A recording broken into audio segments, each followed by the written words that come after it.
Hey, what's up everybody? It's Vids, and we're back for some more Pyre Community RITE Night for the first time in 2026.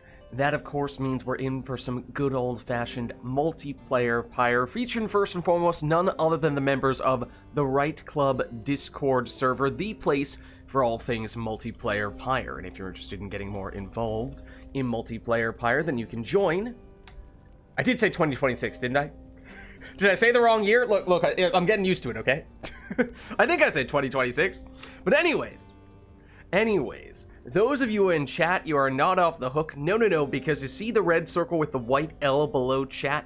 You click on that and you'll find all the various requests that you can make today, including things ranging from selecting players' exiles, masteries, arenas, even Titan Stars are all fair game. So, let's hop into versus mode, and it is a new year. Happy New Year to you all. Let me know if anyone would like to get us started for our first match of the new year. The year is 2000XX. Let me jump into Discord before I forget. So yeah, looking for a couple people to get us started today, and if there's anything we want to do setup-wise, then let us know. As I always say, it might be best to figure out who we have in first, and then we can figure out what, if anything, we want to do setup-wise. But this will be our first match of the new calendar year, so I don't know, maybe that's a little bit of pressure. I don't know if anyone's up for that. Starting off the new year with a bang.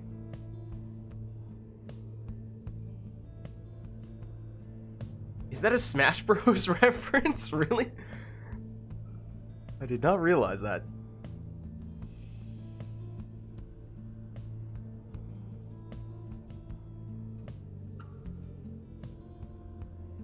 Yeah, I don't think anyone has expressed interest yet. So yeah, both spots are there for the taking at the moment.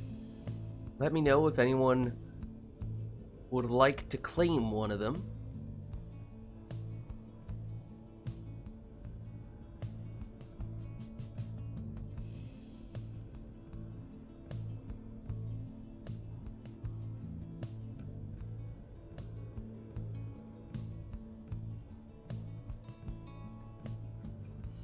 I mean, I can potentially hop in one of the places, but seems like we have the peoples. It's just a matter of who's just hanging out versus who actually wants to play. Failer says he can start us off. All right. That means we do have at least one person here. Is there anyone who would like to play against Failer?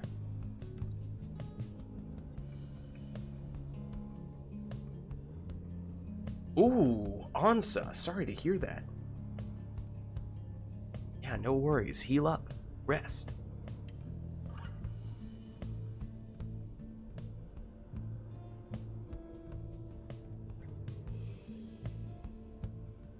Invite should be on its way to you, Failer.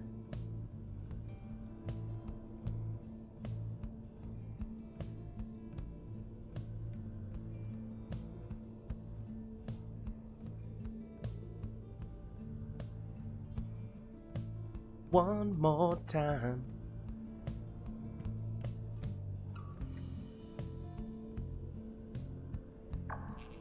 We have any Daft Punk fans in chat?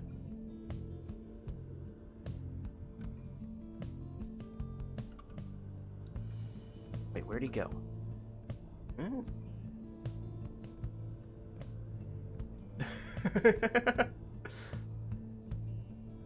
Oh, I did not realize. Okay. Seems as though we definitely do.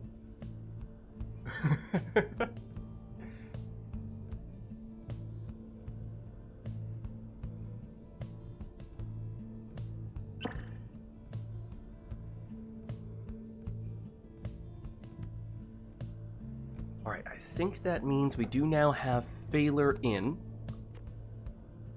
What's up, Anor? How are you? We are still looking for one other person to jump in here. We have Failer in one of the spots, but if anyone would like to claim the second one, it is there for the taking. Ansa has said, unfortunately, with a sprained wrist, that's not really possible, but yeah, Anor, absolutely. If you'd like, I can send you an invite right now. Yeah, hopefully it's starting to get better, Ansa.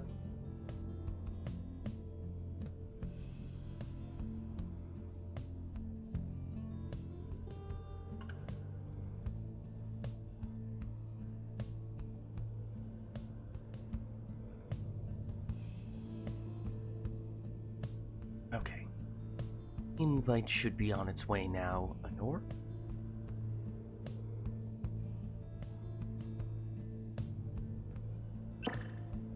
Alright.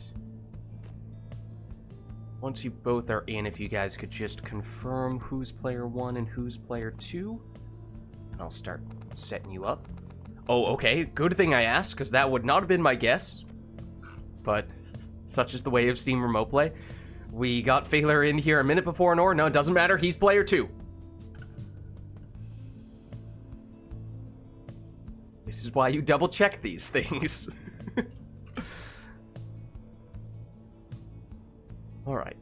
There we go. Little twist to get us started in 2026.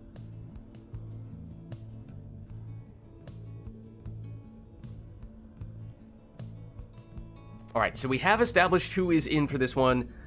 Don't yet have any requests from chat, but maybe we'll just get started for this first one here, and then we'll see if there's anything people want to do after that. Let's just double check real quick. If one of you guys could quickly look at, if one of you just moves your cursor ever so slightly. Okay, I was just checking to see if that switching stuff we've fixed, and I think we have there, so that looks good. Okay, don't think that should be a problem, so why don't we hop in?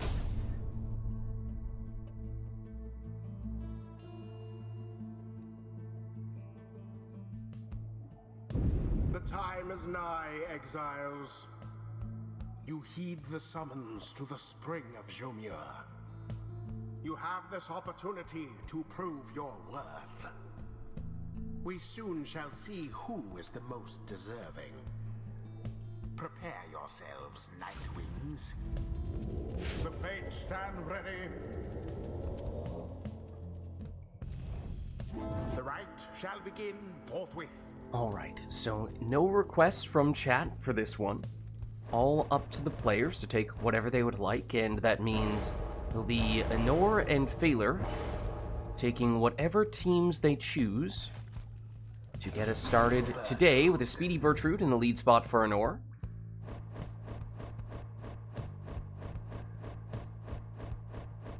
Is, of course, Failer's home arena.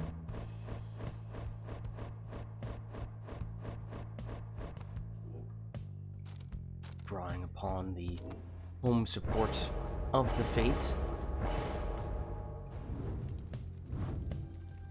At the Spring of Jomir. Be an exploding deluge as Failer's lead.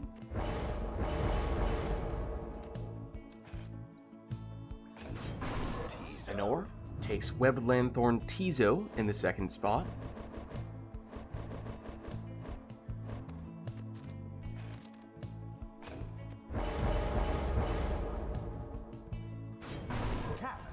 Failer opts for Prayer Beads on Tamitha.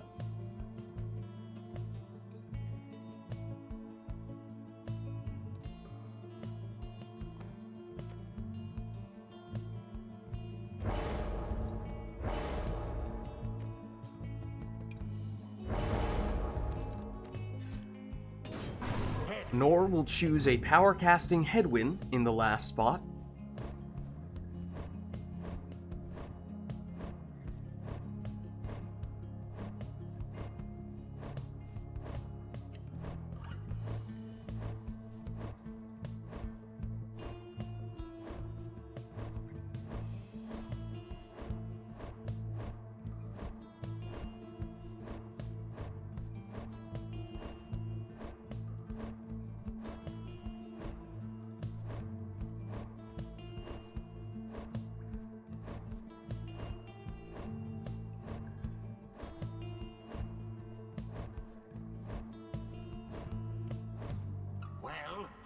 They're building the suspense here. Dramatic scroll through all the characters.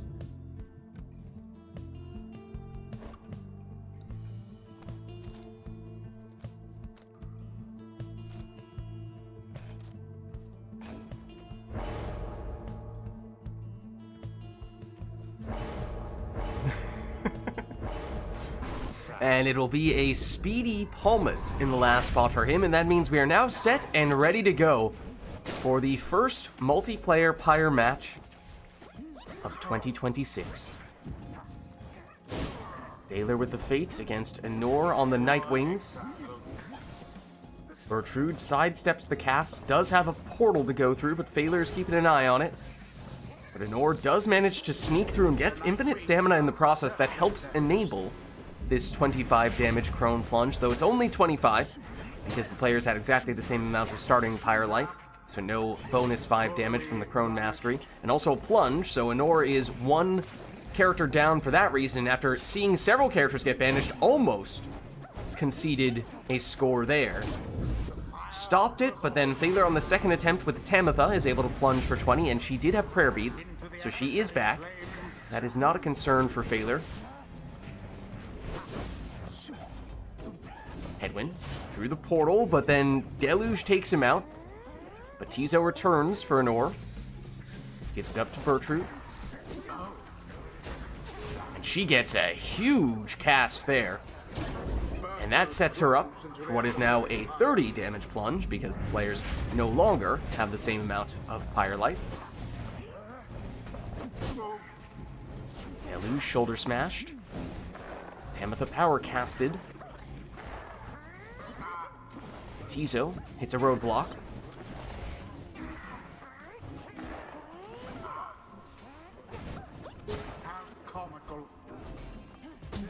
Tamitha shoulder smash by Headwind. Headwind now trying to make some moves. Stunning claim, though, freezes everyone.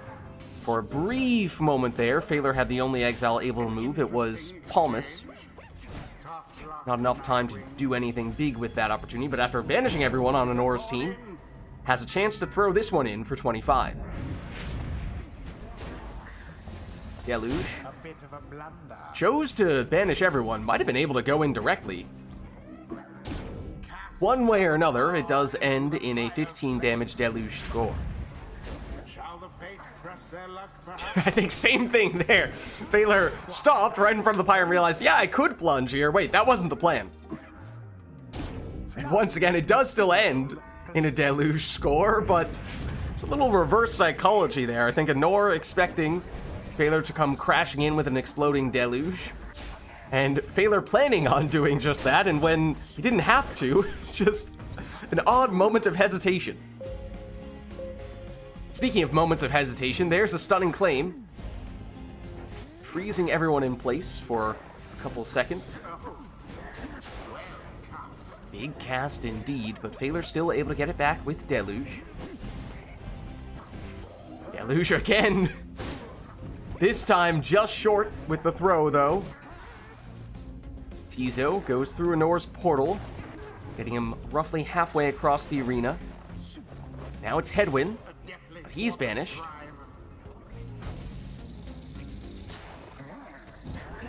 Anor now applying pressure with Bertrude, gets the orb back here, but gets banished by Deluge. Now it is Deluge for Phaler, who does the banishing. That's more what we expect to see from Deluge. And of course it has to be Deluge, who follows up with the score. This is Deluge's world, we're just living in it. Anor, though, looking to change that, as Phaler may only need one score, but Anor likely needs at least two, depending on if Phaler took any rekindling on Palmas. I don't recall as to whether he did. Bertrude, down she goes. Didn't see it coming. Deluge straight in for the win. The fate prevail. GG. The scribes themselves surely have taken note. Well played, you two. Thus end this night's proceedings. All right, let's head on back. until the next rite. And I was gonna ask if there was anything we were looking for the next one, but Honor beat me to it. She's turning Customize off for randomized Exiles, Masteries, and Talismans. Won't even get to see what those things are in advance, just gonna get thrown straight into the action, and we could still do an arena, we could still do a song, and Ansa says, this seems like a good opportunity for some thrash packing. Any arena we're looking for here, or will this do the trick? I don't know, I'm just saying, Phaler got his home arena in that match, may have been the deciding factor. Well then, if the Spring of Jomir is the Fates home arena, what is the Nightwings home arena? Is it the Fall of Solium? I think we've had this discussion once before, a long time ago.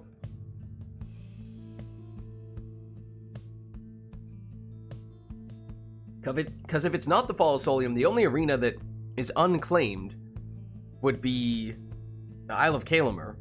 And it's definitely not the Isle of Kalimur for the Nightwings.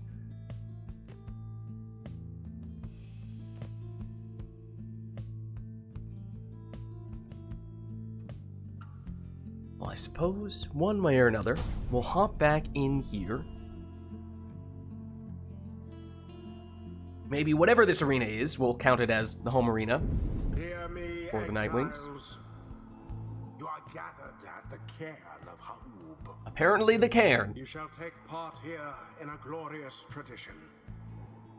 Only the righteous shall emerge victorious. Oh, I also forgot to disable the sermon intro. Stand prepared. Bonus sermon intro! The Fates stand prepared. Alright, well, it is a demon, a nomad, and a cur for Honor. It is basically the starting trio. Just Hedwyn's the only one who's actually the usual Nightwings member of that group. Vengeful Vow on somebody.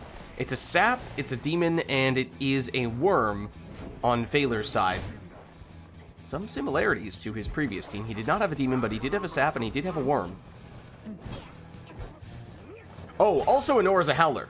I was looking down at the portraits to see who the characters were, and when I looked back up, I just saw a huge howler. Like, where did that come from? Yeah, that is a black heart Viz Paleth, but when she comes back with the infinite stamina instead of being in howler form, it is good value. And Honor benefited from it there, so yes, those cursed talismans, we talk a lot about when they are a thorn in our side, but on that occasion, was not the case. And Honor followed up with a 20 damage plunge from, I think it was Barker, and he is back. So he may have built-in prayer beads here, or prayer beads, the talisman. Okay, the Vengeful Vow, I think, is on Hedwyn. There is... It feels like even speedier than usual, Viz Paleth. Obviously, yes, the infinite stamina, but even beyond that. And now Phaler plunging for 15 with his worm. This is Lady River, not Deluge, so I don't know if it's going to be the same sort of success Phaler had with his worm last time, as Honor now follows it in with a 30 damage plunge from that that very speedy Viz Paleth. Lady River. Oh! Did manage to sneak in a quick throw there for 6 damage. No, it's... Oh! Okay, Explosive Temper. Also, Honor cannot sprint, jump, throw, or use any other special abilities. Even with that Black Heart proccing for the infinite stamina, that is a frustrating thing to see, but it is presumably either Numbing Gust or Typhoon Bottle. I didn't see which one it technically was for Phaler. But Phaler able to now throw in for 15. Lady River speeds through, throws this one for 15. Paleth goes down. I think it's actually Lady River who has the, Yeah, is it an exploding worm with Customize off? That's actually extremely fortunate. Or is it Palmas? I don't know. No, it's definitely Lady River.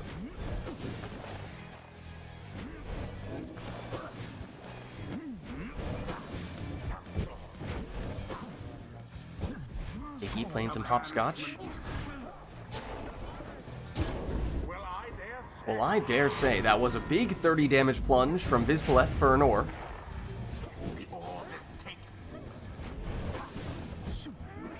I think it's on by default, Spheris. I've not gone out of the way to deactivate it in that case. I'm just thinking of things like where we try to do the wall bouncing throws in the Pit of Malith, then oftentimes the game insists on you locking onto the pyre rather than the wall. But with that plunge, with the speedy Vids, Cursed Talisman and all, Anor takes the win. GG. The rite is ended. Well played, you two. See, I know the Cursed Talismans, they get a lot of flack, but on that occasion, Anor putting it to good use. Until the next rite. There are some benefits, sometimes, to the Cursed Talismans. They aren't universally bad. Alright, well, let us know if there is anything we'd like to see for the next one. That was Customize Off.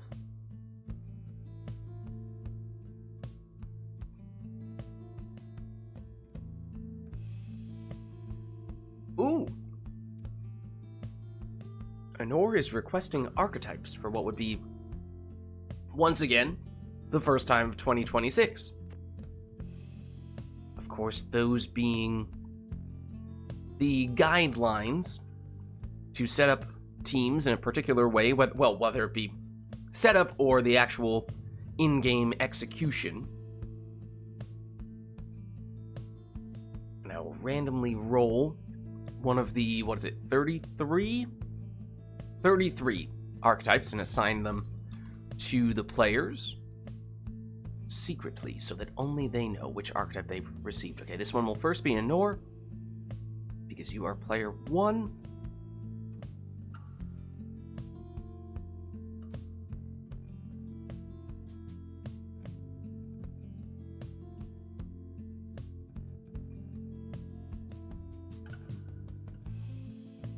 Anor, your archetype is in. Now rolling for Failure.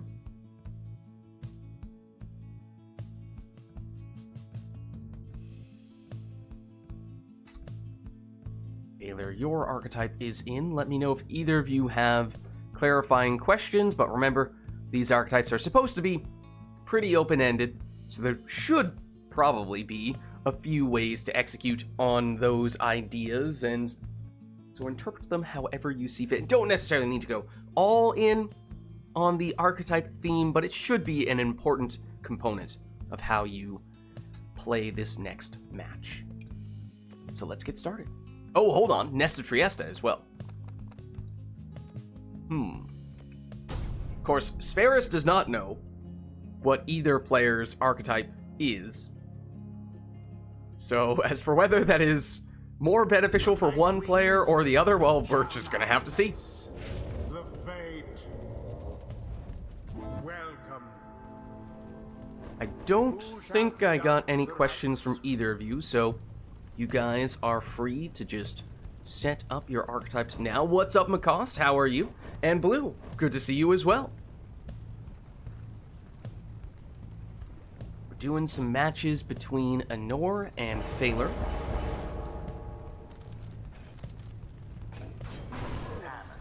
As that is a Prayer Beads Pamatha there.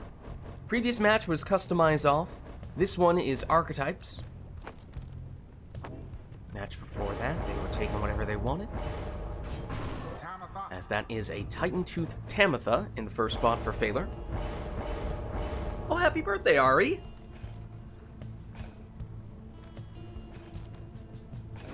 Hope you had fun and are still having fun. As that is a Webbed Lanthorn Tizo in the second spot for Anor. My birthday isn't for months, but I'm here. Speedy Ignarius. Okay, now every time you guys have taken 2 exiles, I always remind you at this point, don't necessarily need to go all in on your archetypes. If you feel like you've kind of already done the thing that you're looking to do, then maybe that is sufficient, as Anor goes quick throwing Bertrude.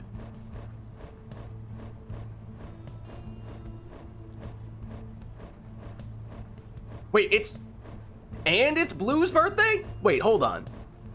Oh, I didn't see. I saw Ari's message. Blue's message snuck right by me. So you two have birthdays right next to each other.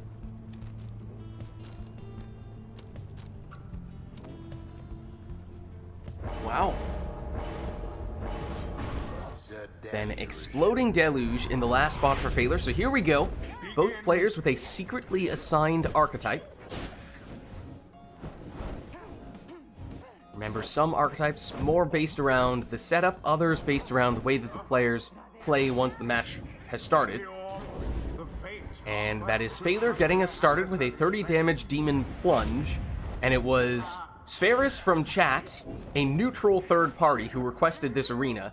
Be curious to hear after the fact as to whether either player thinks this arena was more favorable to them given their archetype. Also, we did see Anor intercept a worm throw. It must have been short, although for a second there it looked like Anor did the impossible and blocked an unblockable throw. Don't think you snuck that one past me. I saw it. Ooh, Anor gets infinite stamina there, and that is a speedy harp. We tend to see the demons as the focal points of those infinite stamina portal teams, so infinite stamina harp is not a very common sight. But speaking of harps, it's Phaler who scores with his there.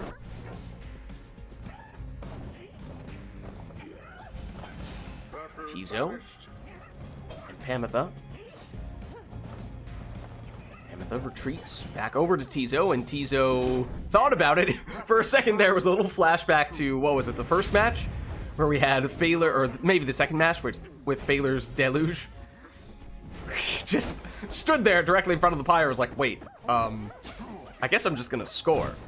Or maybe not. There goes old Bertrude. Several banishments here. It was Tizo, though, who still had possession. Oh, but with that Titan Tooth, Anor is stunned and Phaler is scoring here, and with that 30 damage plunge, means just one more score might be all that he needs. He's moving in. And did Titan Tooth stun, I believe, but Anor was able to bounce back, and now that's an unblockable throw. And that's good for 30.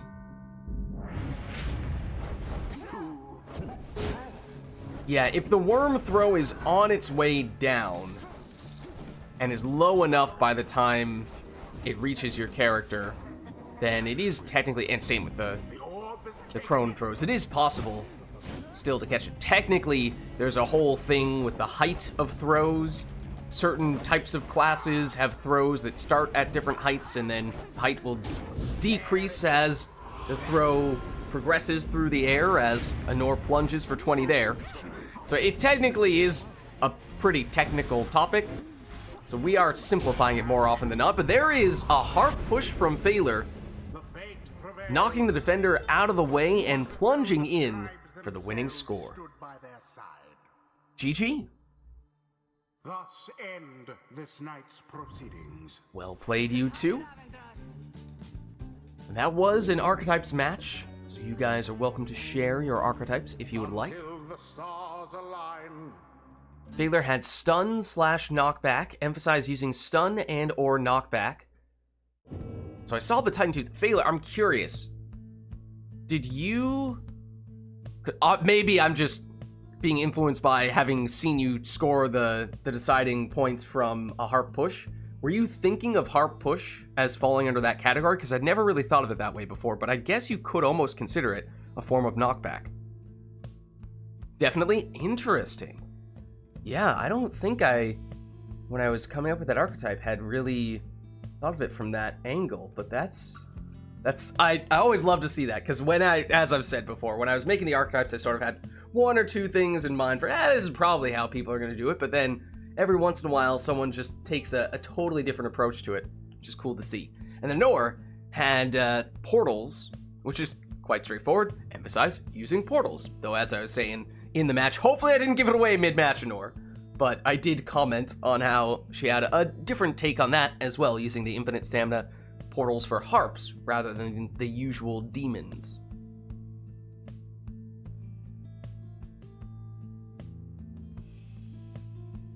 Lilac is also cashing in a request on Blue's behalf, saying, Blue, you can take whatever you want as a little bit of a birthday present.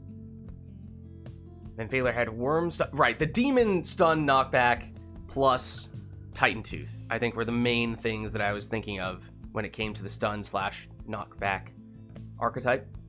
But I don't think I was thinking about the harp push.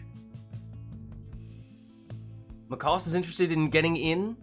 No rush, but we can look to get you soon.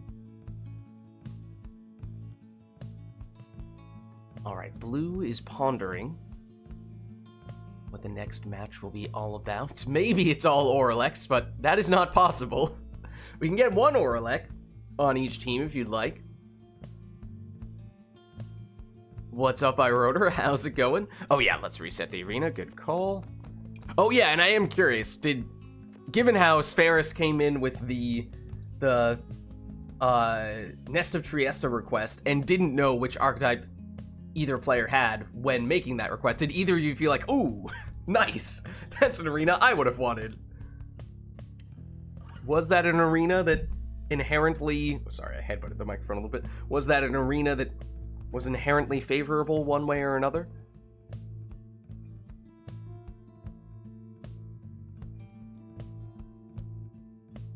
Good for Harp. Yeah, I think when I saw that, if anything, I might have been thinking could have been a slight benefit for Phaler with the stuns and knockback. I mean, technically, if you knock people into the lava, yes, they get banished, although they come back in just 2 seconds, which is quicker than normal, so is that really a good thing? Maybe, maybe not.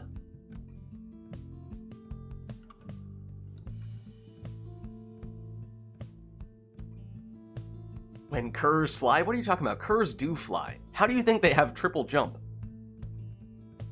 We've definitely referred to curs as flying before.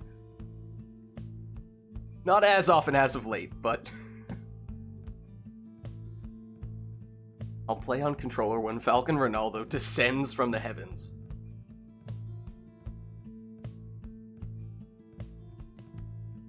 Alright, I think... What did we get from Blue?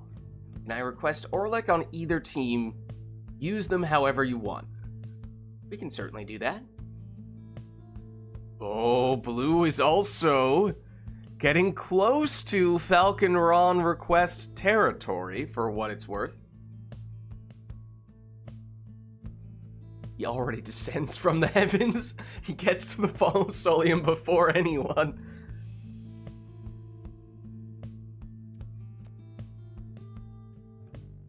Falcon Ron and Falcon Ronaldo are not the same being.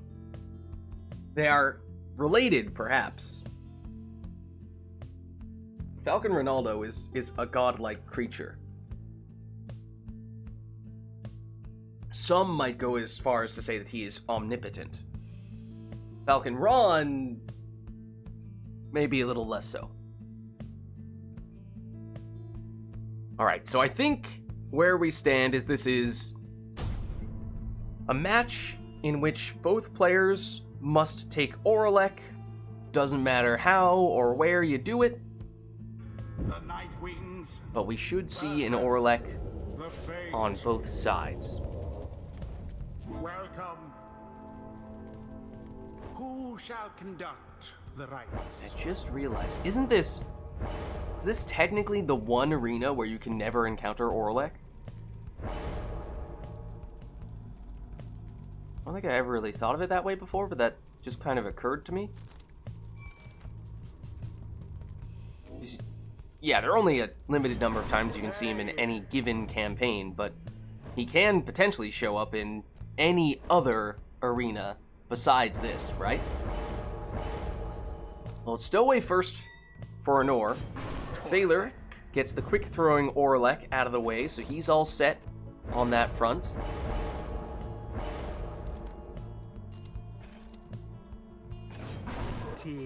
Web, Lanthorn, Tizo in Anora's second spot. That means she will need Orlek in that last spot.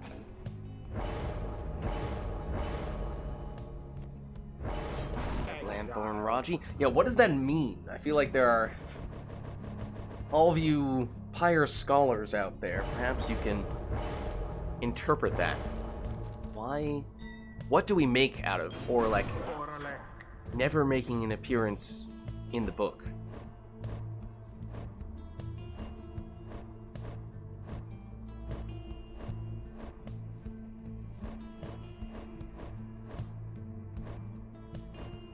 That may mean... Does Orlek ever meet Snadra?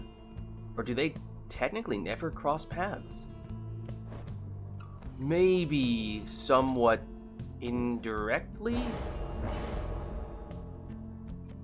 You know, Orlek is not going into the Beyonder Crystal of his own accord, but maybe other people on his triumvirate at some point or another did? I don't know. Orlek knows the book more than you do. You just don't encounter him there. That could be the case. That's true.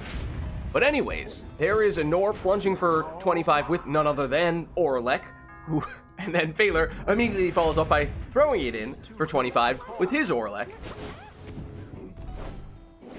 That is true, I suppose. None of the other triumvirate leaders show up in the book either. As once again, Anor plunges for 25 with Orlek. Snadra's just a little bit shy, you know? And we're just going back and forth between Anor plunging with Orlek and Phaler throwing with Orlek. See if either player can break this pattern. Well, technically, Phaler did a little bit there, because that was going to be Anor's turn, although that was slightly less than the maximum damage. Which means Phaler does not have enough damage to finish this with one more score. He would still need at least 2. Anor throws for 25. Anor does have enough damage to finish it with 1 score because she did get the full value out of that throw.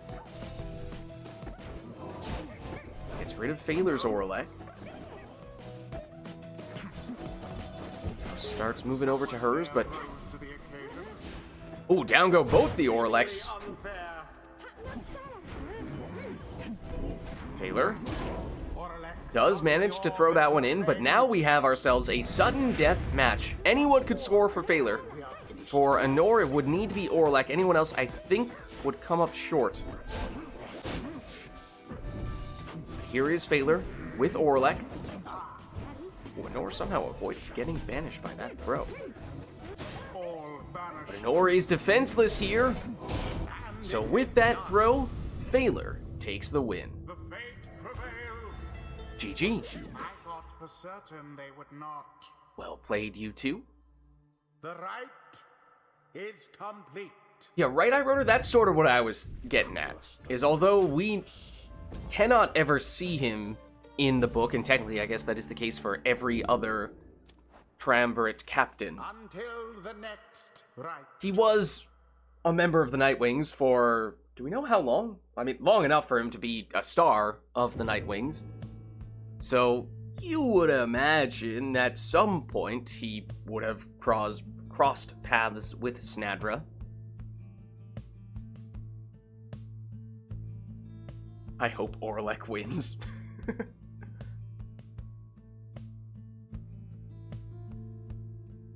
Yeah, wait. It's an interesting question, actually, Blue, because at least 3 cycles, they never lost a liberation right. If they never lost a liberation right, that's an interesting way to look at it. Bear in mind, at least in the campaign, from the player's perspective, we see several characters who start off on one triumvirate and then later on join the Nightwings. So it is not necessarily as if the first triumvirate that a yeah, a character joins is always the Nightwings. They may transfer mid-downside to being on the Nightwings. So, I was just thinking of, Blue was saying how long was Orlek down there, maybe most of his exile, probably most of his exile. We technically don't know. There's a chance that he was on a different triumvirate first, right? And Phaler said he's going to do one more and then swap out so that Makoss can get in. It sounds like that will work for Makoss. That looks good there. Ansa, though, is requesting Black Heart on both teams.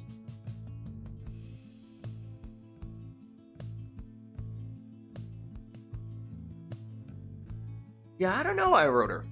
I mean, I could see once you're on a team, there being a sort of hierarchy, a system where the most senior of members of a team are the ones who are going to get liberated if they succeed in a liberation rite.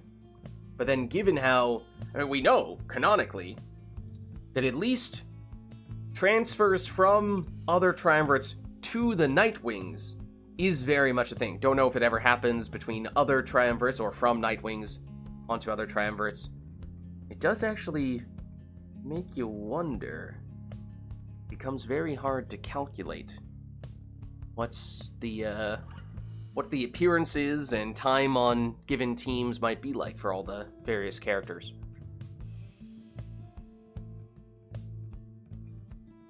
Also could have just been hanging out in the downside for a while before he became a prodigy. Also true. That is actually a very good point. Alright, well, why don't we get this one started?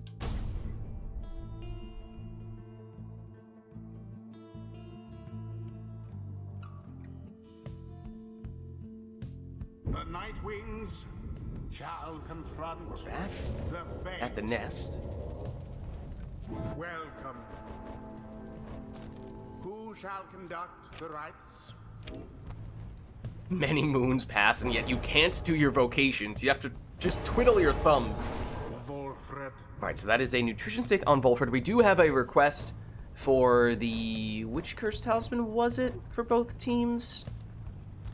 Was it Black Hoof or Black Heart? I think it was Black Heart, yeah. Black Heart, okay.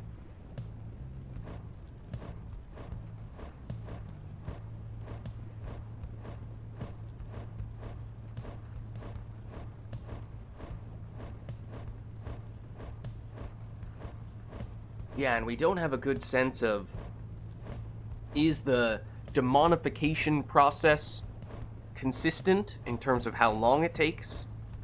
Or does it happen to some people more quickly than others? Many, many questions. Lendl was in the downside, though, when Orlek got pushed off the Fall of Solium. I mean, Lendl might be close to becoming a demon himself. His teammates become demons mid-campaign.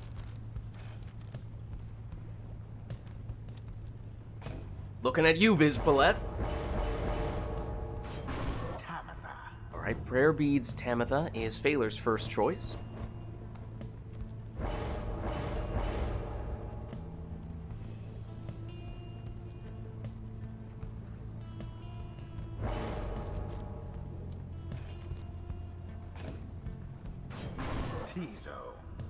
Tizo in the second spot for Anor.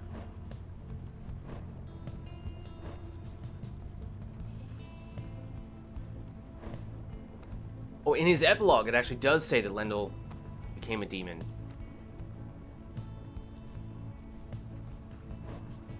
Ooh, some strong words praising Viz Palette.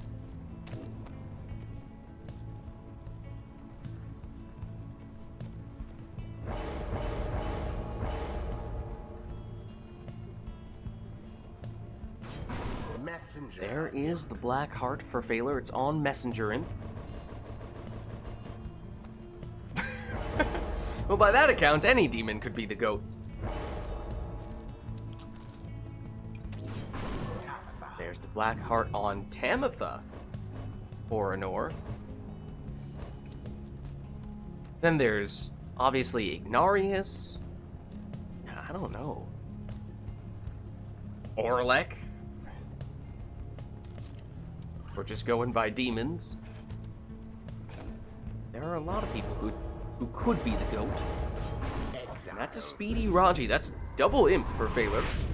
It's both players with a cursed talisman, the Black Heart, which will have a chance to either have the characters come back as a Howler, as you see here for Anor's Tamitha, or as their normal form, the brief few seconds in which they have infinite stamina. A second wind. Those Howlers do have a slightly faster base movement speed, but they cannot jump, cannot sprint, and do not have any aura, so they cannot make any blocks or banishments, which is pretty important. And if they do get banished, they technically create a puddle on the ground that slows down the opposing players who might walk into it, but generally a defensive liability, as Phaler now plunges in here for 20 with Tamitha. She had prayer beads, so she is back. Phaler through the portal, and Phaler now gets the Black Heart activating. He has an imp in position, it's just that that imp can't do much, except that he made a point of taking the Cursed Talisman on an imp and using the imp salute so that he had the option to switch back into his usual form. Same cannot be said for Anor. Her imp right now is usually a harp, and the harp does not have any such salute ability to change back into her usual form, so riskier approach for Anor, although seems to have weathered the storm there. And now Tamitha does come back for Anor in her usual harp form, except Phaler had a portal very close to Anor's Pyre, nearly was able to set up a score with that, but Anor recovered just in time to get the stop and is now moving in with Volfred, but he's banished before he can get the throw off. And now everyone down on Anor's side, but with Numbing Gust, Phaler cannot move quickly, so doesn't have enough time to get a score in there. Now it's Anor. Volfred goes down, but it's not Volfred who scores here, it's Anor's Harp. Pool also, when a Howler goes down and creates that puddle, it also removes characters' auras if they walk into it. It does have some utility, but it's just losing your aura is such a huge factor that it's hard to make up for that. And a harp push there from Phaler's Tamitha.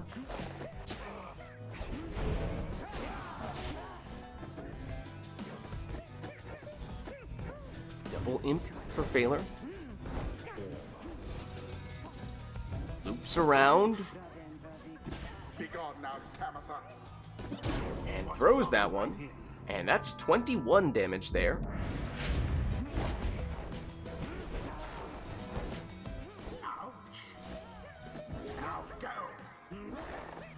Volfred sets up the sapling, gets the stop. Can't reclaim the orb, instead it's Tizo's job to do that. He's just a distraction, perhaps, for Tamitha. They both go down. Phaler with just Raji here. Anor gets Tamitha back in Howler form. Here she is. Oh, but goes through the portal and scores as a Howler. It can be done. I don't know if Phaler realized just how close that portal was to his Pyre, but it was very threatening, and Anor used it quite effectively.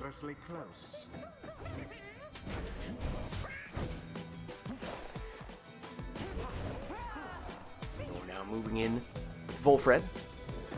Links to the other side, sets up the throw, but not enough time to get it off.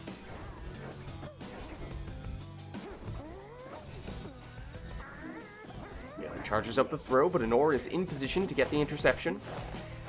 Now Volfred approaches, but still no time to get the throw off. It's back with Phaler here, but with everyone down on Anor's side, it slows Phaler down considerably. Oh, and goes through a good portal. And is able to plunge in there for 20. It's not enough yet for Failure, but it does mean one score might be all he needs, except, of course, that Anor does have a sap, may have some rekindling, as both players wait for the orb to return. It's Anor who gets it back and plunges in here. That's 20 damage, which means that now Anor is likely 2 scores away. Still no time for Volfred.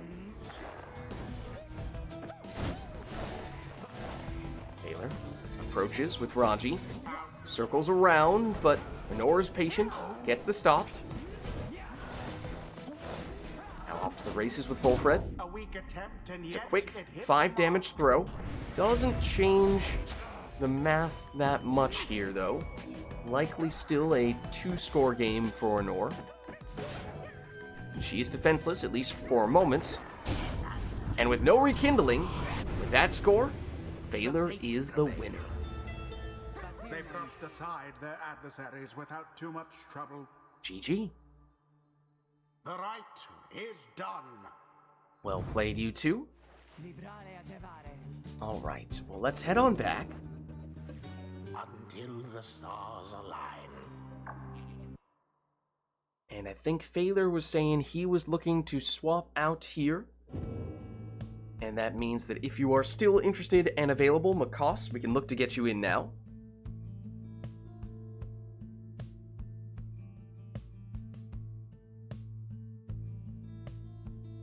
And just to check in on your end, Anor, are you good to stick around, or do you need to swap out as well? Yeah, I wasn't gonna ask questions, I was just gonna strategically choose to ignore the comment that I very much did not understand at all. Good afternoon, gamers. What's up? How's it going, Makos? We are recently post being sick, so Oh, I've got the after sick. Body's been fighting sick for a while, so like we're not sick, but we're still tired. right. He knows what I'm talking about. Well, if you still have like a sore throat or anything like that, you know, you don't have to be in voice chat if you don't want. We can just get you in game if you prefer. Oh no, I sound way worse than I actually feel. Okay. We're chilling. Okay, good.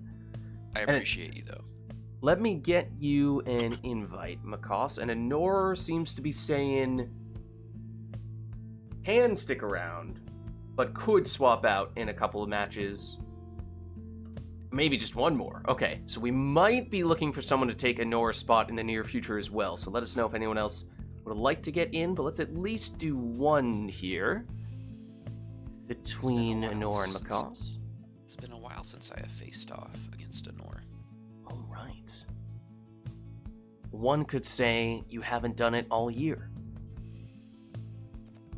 Yeah, that's true. I hadn't thought of it that way.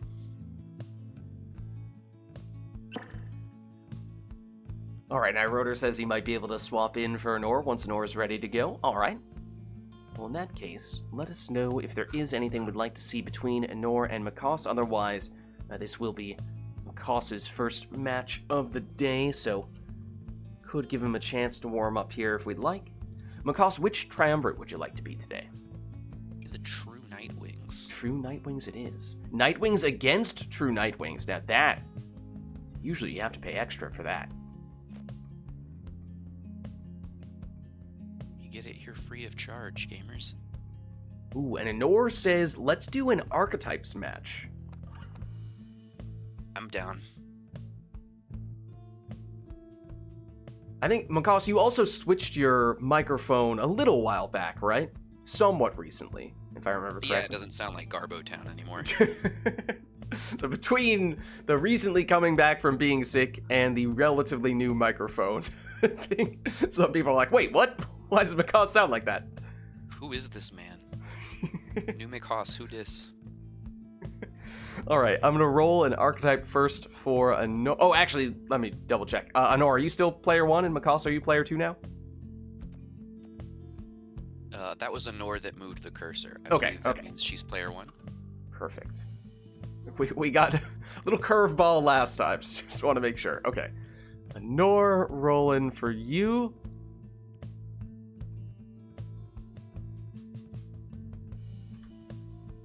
your archetype is in.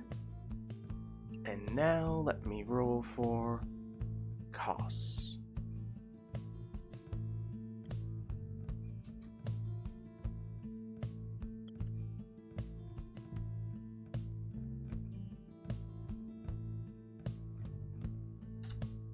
Alright, Makos, your archetype is in as well.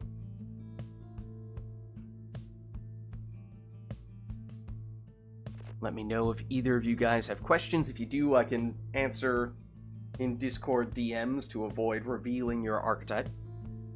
But let us at least load in and see what arena we end up on, so you guys have a better sense of all the factors we're working with here. The Nightwings shall take on. As the Glade of Lu Nightwings. could certainly affect things. Very open, very small. Who shall conduct the rites? This is not the map I want this archetype for. I was going to say that might benefit some archetypes more than others. This is... Oh, brother. Well, we shall see how the players choose to interpret and implement these archetypes. Oh, I didn't check if anyone had any questions. Are you both good to go? I'm questioning my life choices leading up to this moment.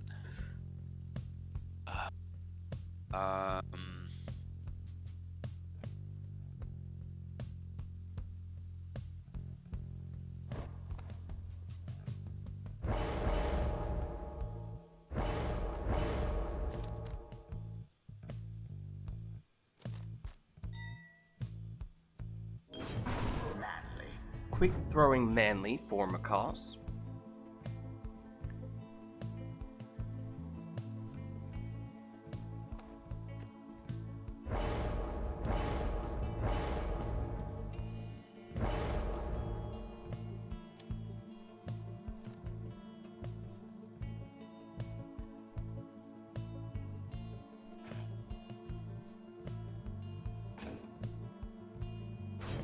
Headwind. Mooncrest Headwind in the second spot for Honor.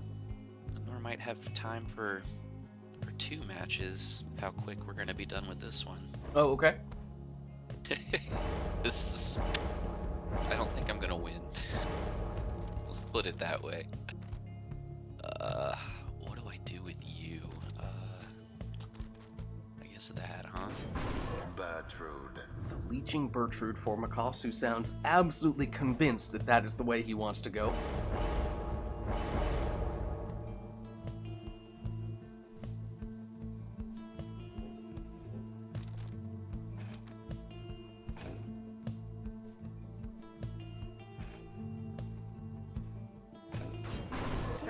While Honor goes Speedy Stowaway. Okay, hold on. She made it a point to show me that the quickness was 24. Webbed feet in 2025?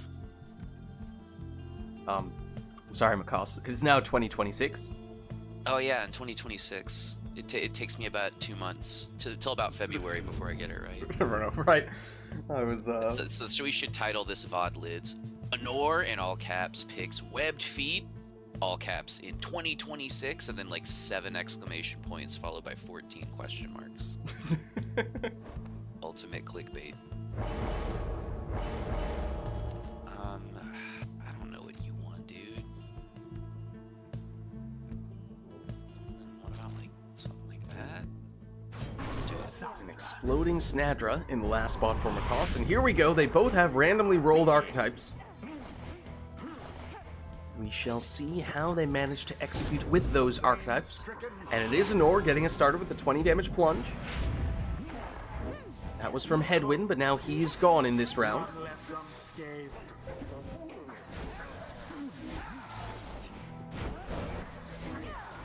Ooh, Makos avoids the banishment and gets in just in time for a 30 damage Crone plunge.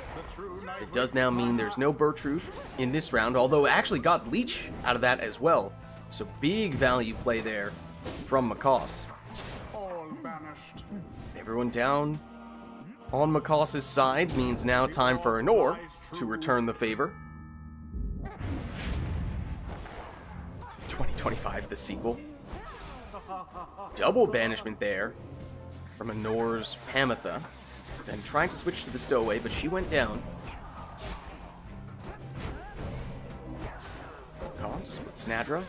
Brings back Bertrude, who plunges here.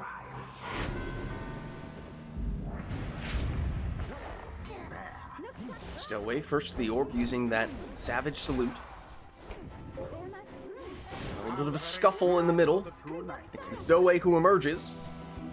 And with no one back on Makos's side, it's an uncontested 20 damage Stowaway throw. Stowaway back at it here, though this time she's banished.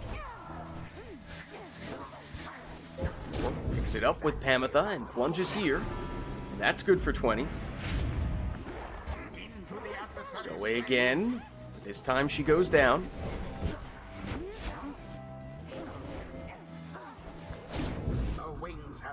Pamitha plunges for 20. Drops Makos down to 30, but I think Anor still has at most 20 damage per score, making this potentially a 2-score game for either player, as Pamitha nearly make it in there. But instead, oh, with Stubborn Flame, it's only 10 damage from Headwind's Plunge there. So though it might look like Anor has enough damage potential here, I don't believe that is the case. Makos brings back the whole team. Squad's here. And with that quick sap throw, that's good for 25 damage, and now potentially a 1-score game for either player. Makos is in the lead, so Stubborn Flame is no longer active, but does have 50 rekindling. There goes the heart. Headwind feeling a little lonely at the moment. Could step on Pamitha's portrait, but it's an awfully long ways away. But stalls just long enough for her to make a return, but that throw is unblockable, but with the heart push, suddenly the throw is out of range. Creative way to defend that attack.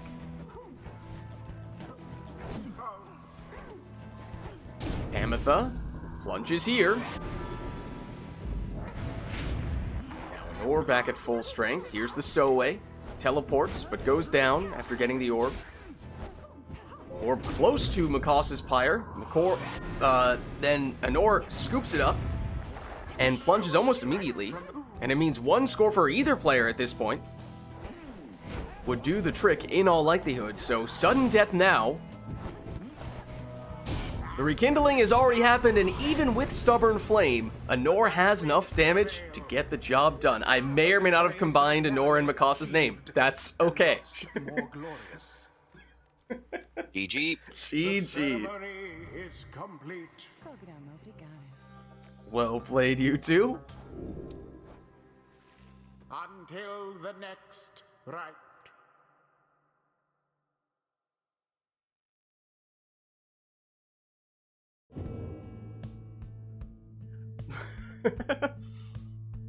Well, the world may never know. Well, oh yeah, that was an Archetypes match. I almost forgot. Archetypes match, if you guys would like to share what your archetypes were, you're welcome to do so. Anor had high press.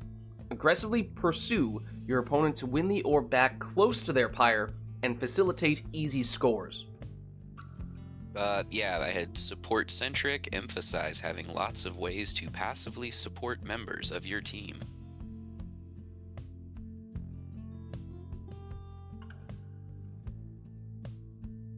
All right. Well played, you two. And I know Anor and maybe Makos as well were suggesting they might need to swap out somewhat soon, but do we have enough time for you guys to do one more here? Oh, I don't have to swap out soon. Oh, okay. No, I may have misinterpreted that. My bad. No, I meant that when I said we might have time for 2, I was implying that Anor was going to beat me rather quickly because of the combination of map plus the archetype that I received. I see. Okay, now Rotor says no rush on his end.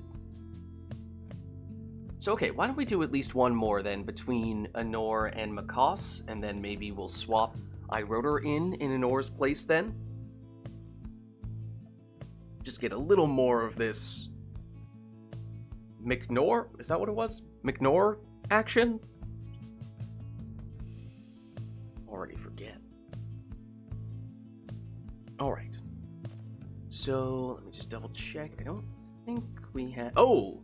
We had a song request, which I may have missed a while back. When was this? I'm sorry, Ansa. I missed your Dissonance Never to Return request. I did not see that. So is there anything else we'd like on top of that? Now they have a team name. Whoa, whoa, whoa. The world isn't ready for that yet, Lilac. I don't have chat open. What is the world not ready for? Well, you may or may not have caught it, but at one point in time near the end of that match, I accidentally combined your names into McNor when I meant to say Anor. And, so chat's given me a little bit of attitude for that, and now they're saying, well, that's your team name, you two, and now people are finding other team names to combine different people's names together, so we're getting McNor, McLack, McYack. But I don't know if the world is ready for that stuff just yet. I don't know, everybody wants to team up with me, but... He's just a popular guy, that McCoss dude. It's weird. Alright, well, I think all we're seeing for this is the song request, so let's hop back in here.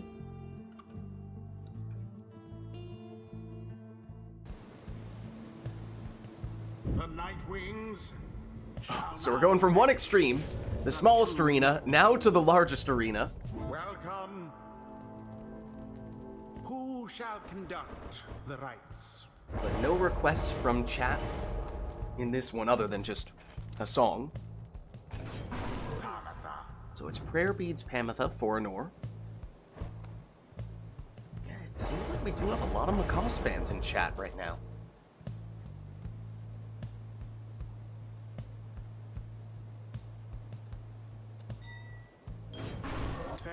Quick throwing stowaway is what Macaws will go for here.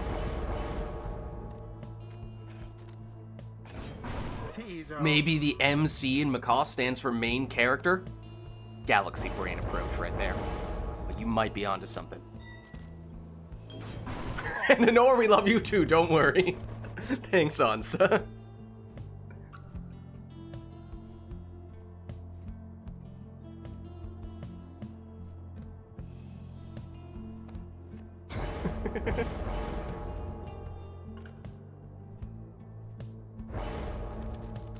You don't really want to take Feral Curse, do you? Gertrude. Oh dear. She does. That's unfortunate. Alright, well here we go. Our second matchup between Anor and Macaws. The first time was with archetypes, this time it's with the players taking whatever they want, and oh, the orb inadvertently hit Anor's Pyre, bounced out. As it was in the process of bouncing out, Macaws teleported to that orb with the Savage Salute. So the orb and the characters were flying around there. But in the end, it ends up This Never in to Anor's Return is possession. so loud. Really? More so than others? Well, I mean, that makes sense for the distance version, I guess, if that is the case.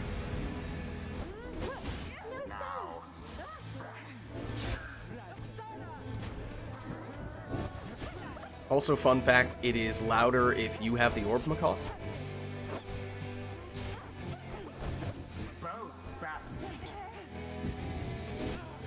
Whoops.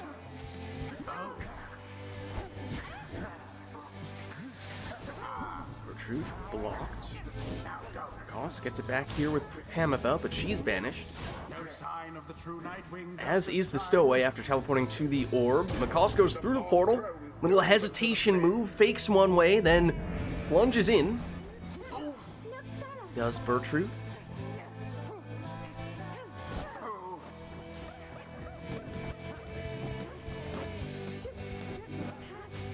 Just saying, there's even more instruments when Macaws has the orb, which does make it a little bit louder, which might at least partially explain why this one seems loud. I never really realized that before, to be honest. But it seems understandable, given that it's the Dissidents and Thrash Pack and whatnot that it's based upon.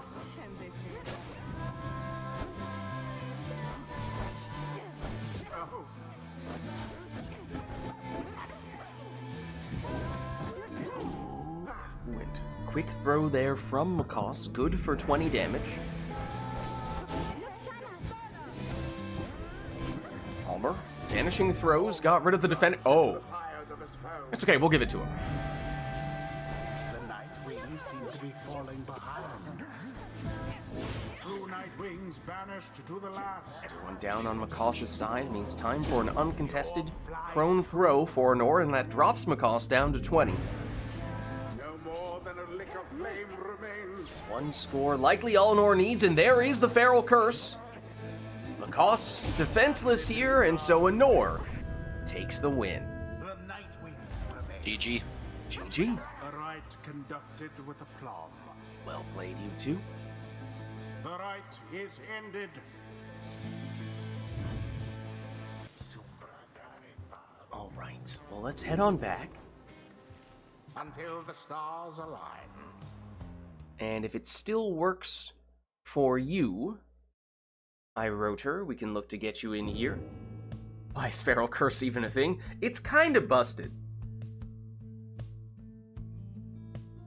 Bertrude and Udmilda are perhaps some users of some dark magic. She canonically cursed... Wait, is this Bertrude we're talking about here, or Udmilda? Bertrude?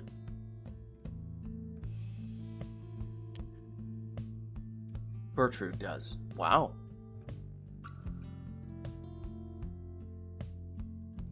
Imagine the curse being cast with the snap of the fingers. Reminds me of that cursed emote we had of the crone hand. Alright, well, let's see. iRotor, are you still available now? Hello. Hello, how are you? Oh, let me also double check. Do we still have Anor in? No, I think she left. GG's, Anor. Good to have you, as always. Don't think I need to free you from Steam Remote Play. Let me get an invite out for iRotor.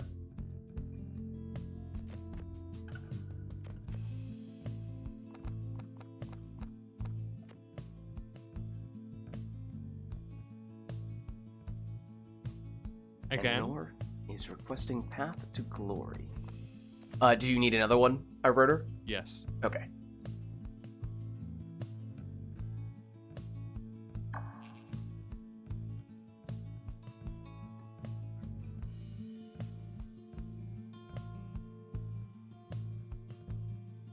Should be on its way. In the meantime, let us know if there's anything else we'd like to see for what will be our first matchup between iRotor and Macaws. Yeah, there's a reasons, Ferris, why we do have some specific rules around Feral Curse for competitive matches.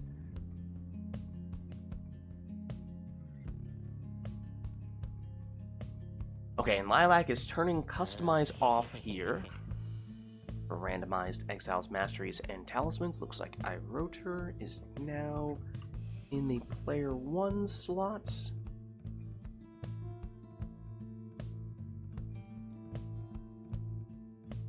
Okay. So in that case, I think we are good to go here between iRotor and Macaws.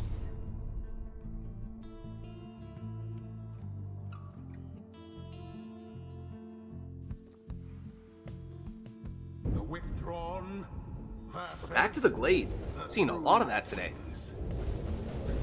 We saw a frozen soul, so we know that that's one of... I cannot move. Oh. One moment. Let me reconnect and Oh, then oh, that see. was me, I think. Or... You better now? That wasn't me. I don't think. Yes, now I can move. Okay. Do we want to throw the orb in the middle and do a little restart? Something like That's close to the that? middle. Yeah, that's good enough, right? Want me to count you guys down from here? You Oh, do good. whatever your heart desires. Let's go for this. I'll go 3, 2, 1, go. And on go, I'll hit resume. 3, 2, 1, go. Oh, don't move the cursor right as I'm about to press it. I missed. 3, 2, 1, go. Now you can move the cursor.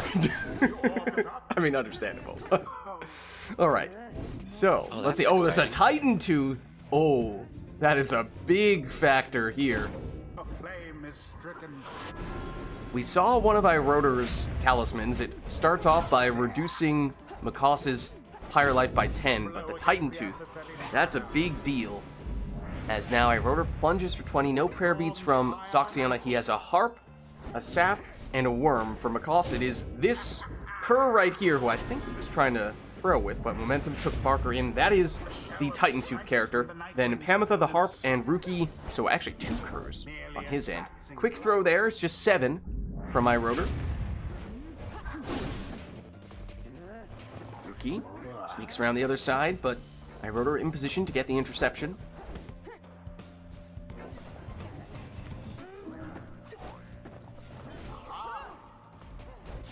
Oh, and nearly harp push that got Makos in there, but just came up a little bit short. Oh, and Vengeful Vow as well. I didn't get to see exactly who it was who procced that.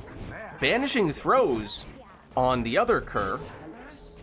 And that is also a talisman you see people take voluntarily at times, so decent talismans, if nothing else, for Makos. Fairy Spirit, on the other hand.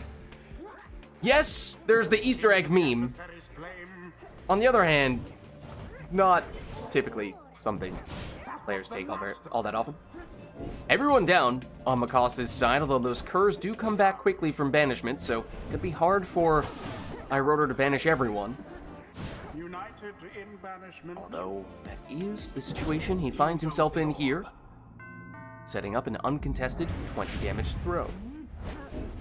Harp versus Harp. What's the Easter egg? Makos doesn't need it though. He'll plunge in directly for 20. That means 1 score might be all that Makos needs here. There are 2 Easter eggs, and they're both unclaimed. But Iroder throws that one in. It means he probably needs now 2 scores still. Did Makos just take both of the Easter eggs? Oh, but the curs, they only have 15 damage when they throw. It's 20 when they plunge. And that is the difference here. That is why Iroder's still holding on with 5 Pyre life. Makos, though, with the power of the Easter egg, oh, it wasn't enough. That's impossible. Zoxiana, for Iroder, gets close, but then gives it up to a teammate. Iroder blocks with his worm, has it back. That throw lands, and now it is possible for either player, potentially, to finish it here. Now, Iroder does have a sap, may have rekindling for that reason. So there's a chance it isn't truly a sudden death match. As we now see, it's 50 rekindling. Alright. Not what Makos wanted to see. But after that score, he does get closer. It was a plunge, and it means he's now down Ruki for this round, and is down everyone. So unless he has unexpected rekindling, which he does not, it is Iroder who is the victor.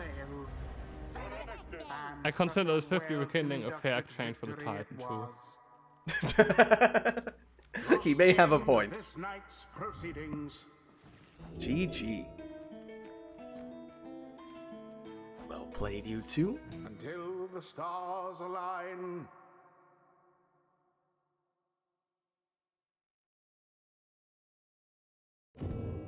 All right, well, let's throw the customize back on. We'll reset the song.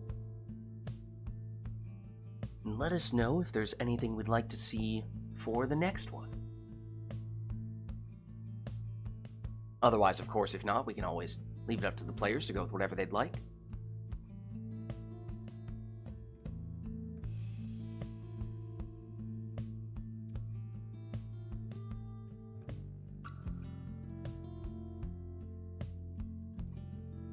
Not seeing any requests here.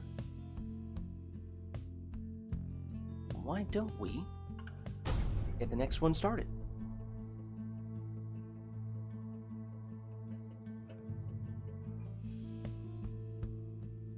The withdrawn shall confront. It's all the same arenas the today. true Nightwings. I think we've seen 3 arenas in total, or at least certainly feels that way.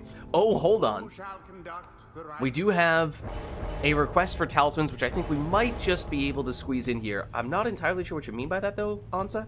You mean no Tailwind Crest? Is that what you're referring to? Yeah, okay. So no Tailwind Crest allowed. That is the talisman request. I think we can still fit that in here. Well, that's no fun. I was gonna pick Tailwind Crest. I have to find some other source of speed.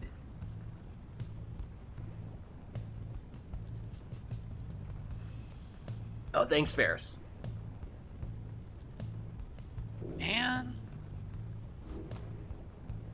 I mean, there is the lunar glass if you want. That's one option. You have the rings as I don't want the lunar glass. It's not the same. What if I just pick a fast gamer?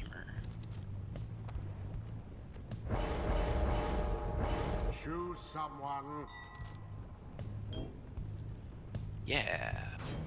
Vanishing Throw Barker. I mean, that's one of the setups that McCall got with Customize off last time. Vanishing Throw Kerr.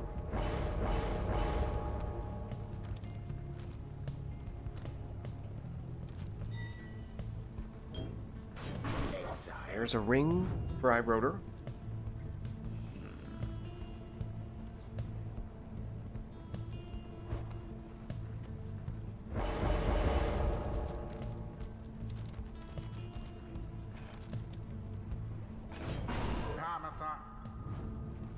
Prayer beads for Pamitha in the second spot for McCoss. Demon. Quick throwing Viz Paleth will be iRotor's last choice.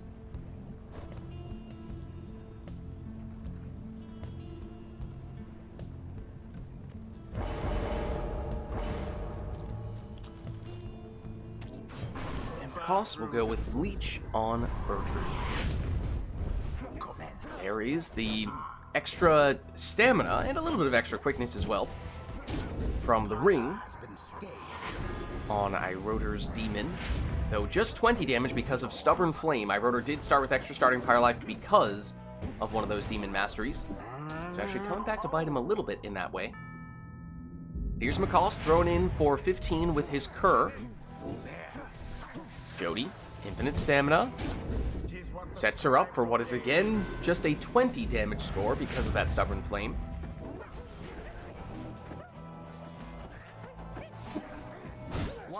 McCoss was threatening to banish with that throw, but don't know if iRotor was really taking that bait. And then iRotor returns the favor with a Celestial Spike throw from Viz Paleth. And now an opportunity for Viz Paleth, who is now the third demon, to score for just 20 damage. In a way, it's almost as if the extra starting Pyre Life that iRotor took has kind of just canceled out. Glorious. Now he's lost 40 damage in order to gain 35 life. I suppose it's damage on one side, it's extra Pyre Life for yourself on the other. Maybe one is more valuable than the other. So maybe that is a trade he was willing to make. Celestial Spike. McCoss sacrificing one of the defenders to stop the score, but it did work. Whoa, that was interesting how Bertrude went flying after crashing into the opposing character.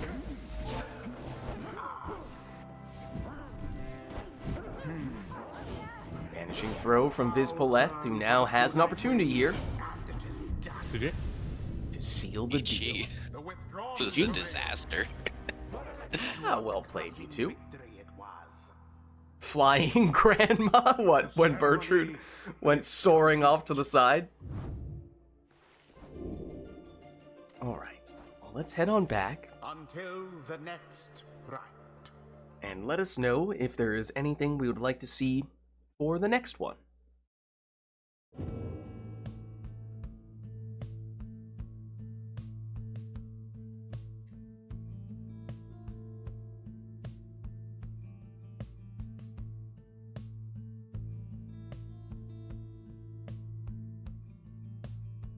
Was it a demon that got the block? Because, yeah, they do send the opposing player flying sometimes.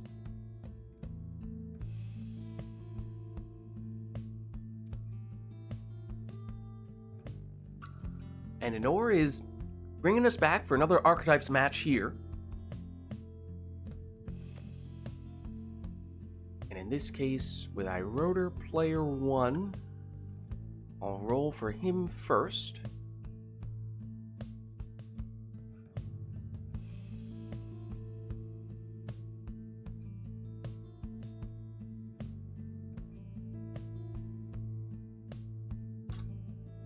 iRotor, your archetype is in.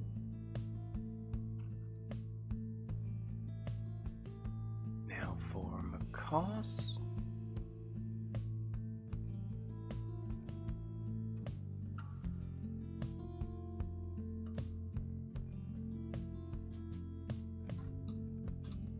Your archetype is in.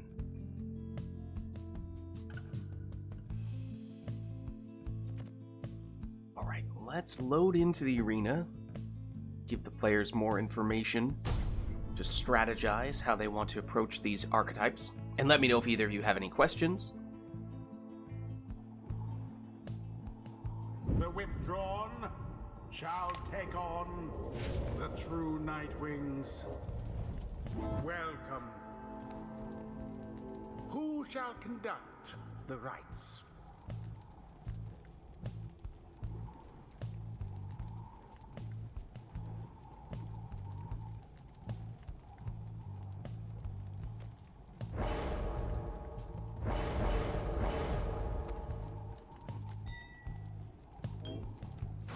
Demon.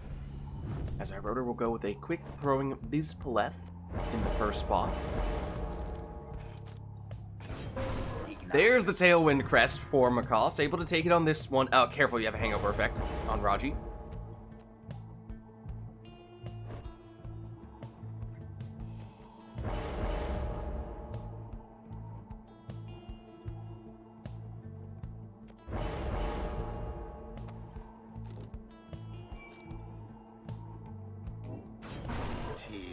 Typhoon Bottled Tizo in the second spot for iRotor.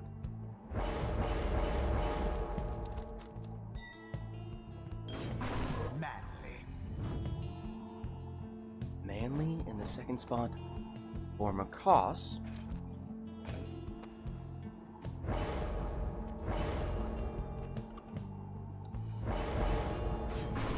Speedy Bertrude, that's iRotor's last choice.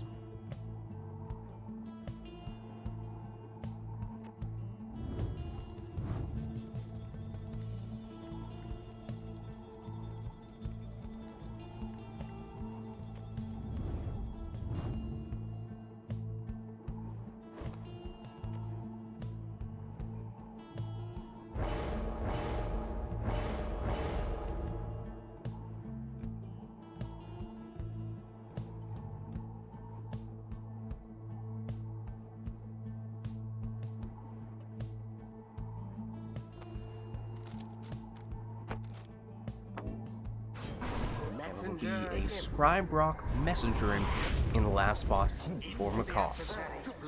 So here we go, it's another Archetypes match. Archetypes randomly assigned to each player. Their opponent does not know what they have. Everyone was down for a few seconds there on Macaws' side, though iRotor was unable to sprint, jump, throw, or use any other special abilities, and that slowed him down enough that Macaws got some characters back. Now in possession here with Iggy, but he goes down, and that means quick throw there from iRotor, good for just 15.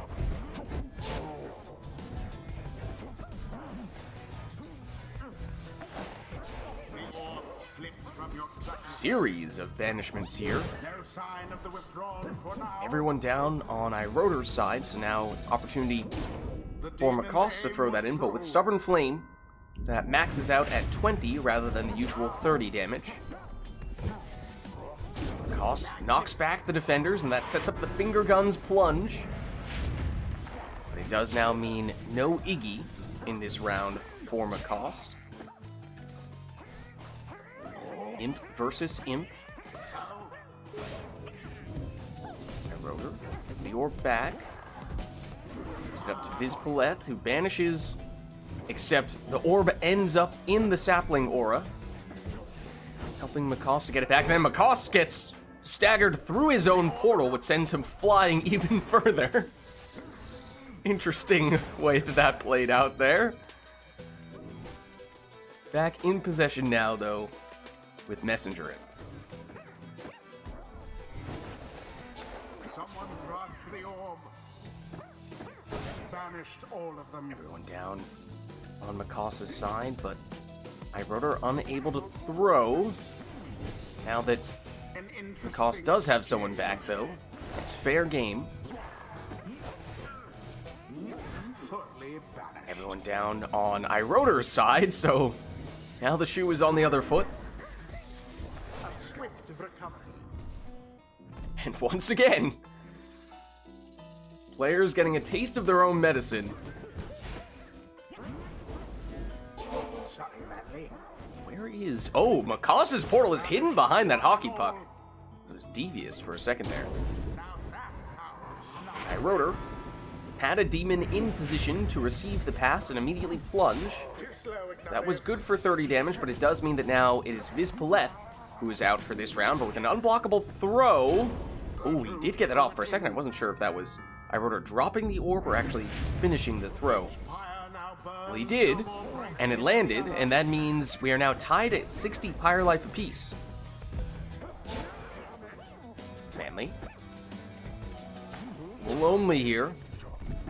A bit of a blunder. Oh.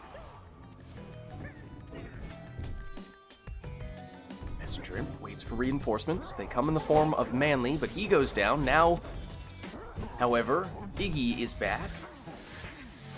If I were that one, I'd be He goes down. angry. The sapling placement is ideal.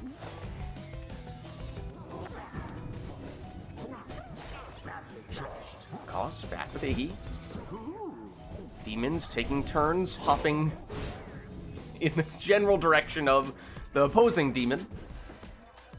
Now Bertrude the Crone, Not and much that force throw, of will behind that thrust. it's a quick one. It's 14. The withdrawn gained the upper hand.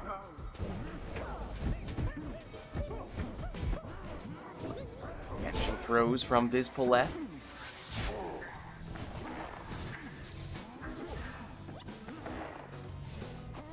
Manly sets up the sapling in a fairly aggressive place. He goes down along with that sapling, though.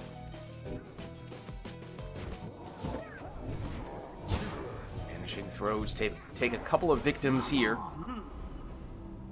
And then, oh, one off maximum damage there as well. That has happened on a few occasions for Iroder, to the point where that may be the reason why Makoss is still sitting with 17 Pyre life right now. Now, he does have a sap, may have some rekindling, so may not have been the end of the world. But it's enough damage that Iroder left on the table. It may prove to be significant. Iroder's moving in here, and with no rekindling, that's all he needs. Withdrawn prevail. Their pyre GG. burns whilst that of their adversaries GG. is but ash.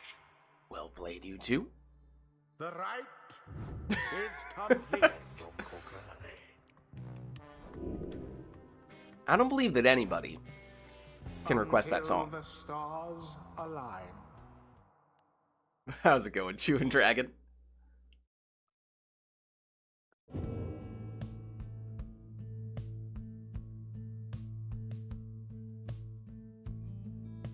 Chewing Dragon's like, I but did maybe. have Oh, what's that?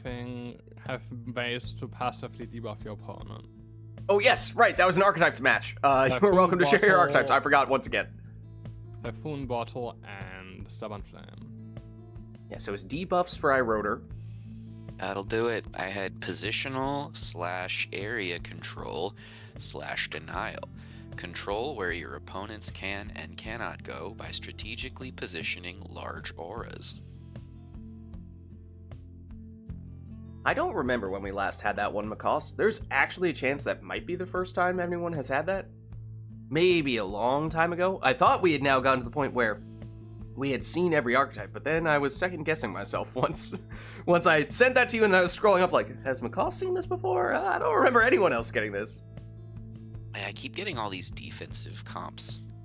I'm more of a hold right, gore a lot kind of gamer. Yeah.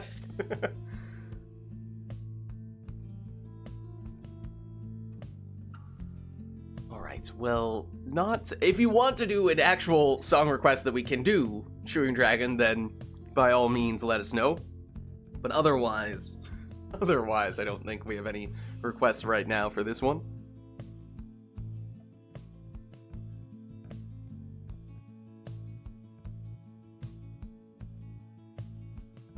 Alright, Rotor is putting us back at the Glade. We've seen so much Glade today! Why? Wait, I can also replace it with Spring. Spring is also fine. I mean, it's up to you. It's fine. Let's go Spring.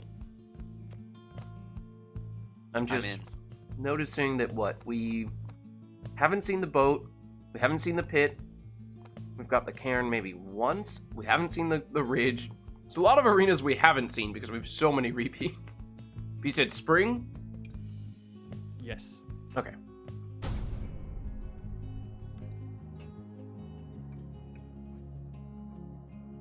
True Dragon, I don't believe that anybody feels the way I do about you now. The withdrawn shall take on the true night wings. Welcome. Who shall conduct the rites? So yeah, no requests outside of the arena for this one. So it's a speedy Vizpoleth for iRotor.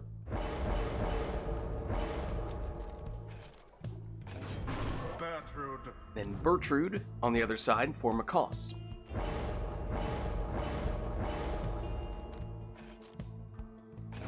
Exile. Webbed Lanthorn Raji for iRotor. Hangover, hangover. Yep.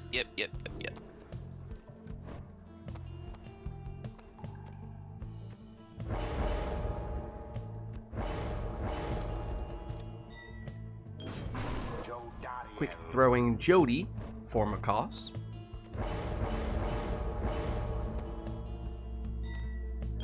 Quick throwing Jody for iRotor.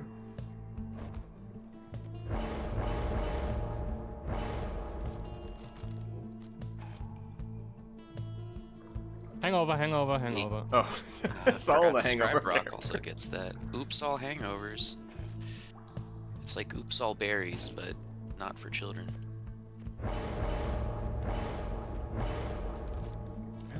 The demons in this match. Web Lanthorn Tizo is the last choice, though, for Macaws.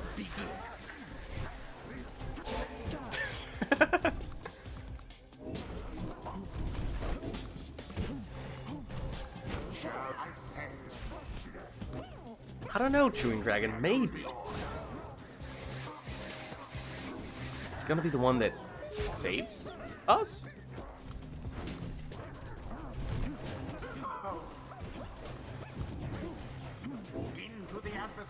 Vizpoleth for iRotor. Makes it in here. Plunging for 30.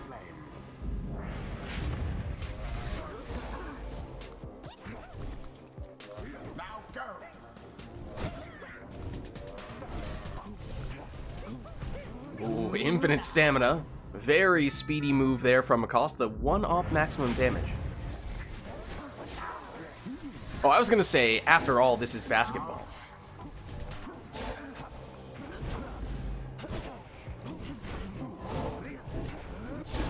Ooh, very quick throw there from Acosta, sneaking it in just before getting banished.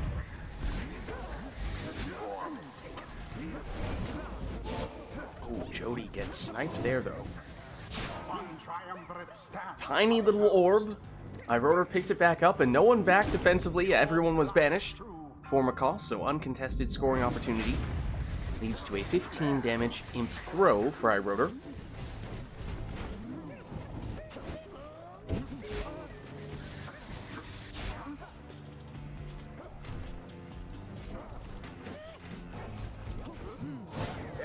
Vanishes with that throw.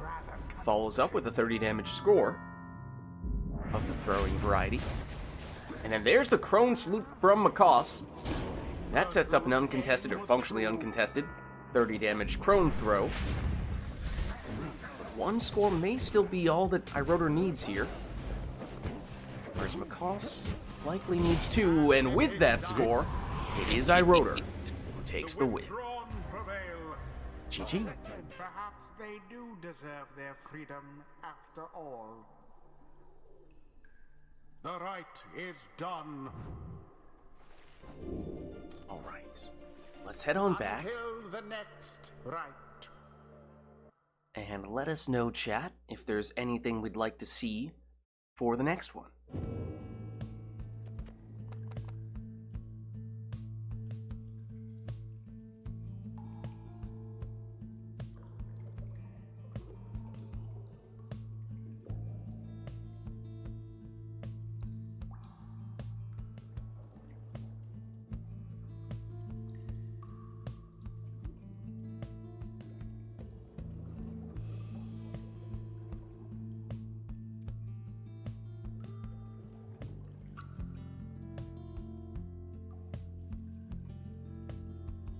Not seeing any requests as of yet. So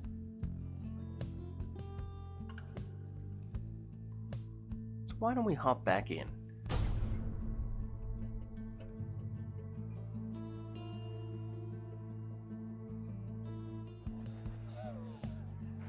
The withdrawn We seen Isle of Kalimdor shall today? confront Maybe the true once? Nightwings. Earlier on? Oh, hold on. At the last second, we do have a Masteries request, which I think we can still squeeze in. It's all left Masteries for every character.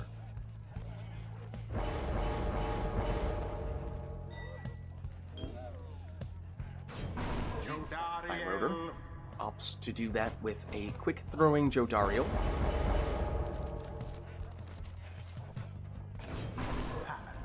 And it's Prayer Beads Pamitha all left side for Macaws.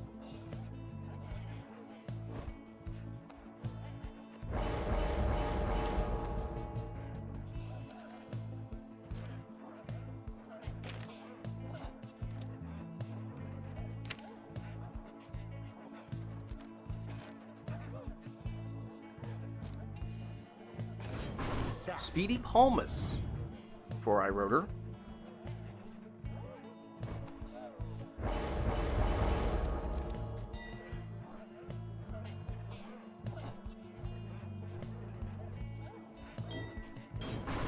Quick throwing Manly for Macaws.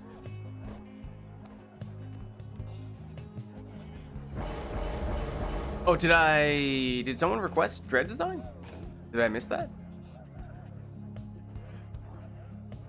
You can get on the next one. Yeah, I didn't remember seeing it. My bad. Or was it because, was this from when you had said Wonderwall at first? And then I said, oh, you can switch it to something else if you want. Something we can actually do. You might have ended up saying Dread Design somewhere in there. Okay, Snadra in the last spot for Macaws. We were going all, what's the story, Morning Glory? Alright, 20 damage plunge with a Prayer Beads Pamitha. As Pamitha also sends 2 teammates forward for Macaws.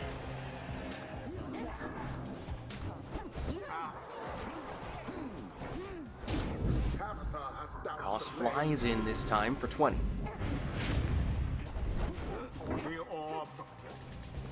This time it's Iroder. Jody. She goes down. Pamitha on the counterattack. Plunges for 20. For Macaws. Bit of a wall of imps in the middle here. Slows down Macaws a bit, and then gets cornered. Causing Snadra to go down. Trying to find a way through here with Ulmer. The webbed feet might have thrown Macaws off for a second there, but does manage to banish him nonetheless. As does Snadra with the shoulder smash. Good. Ulmer off to the races. He's leaping in here for 20. Ametha switches to Manly, but his throw is off target. All banished. Everyone down on iRotor's side, but Cost was slowed by the Numbing Gust, but it was still able to find a way through once iRotor got someone back and that Numbing Gust deactivated. Once more.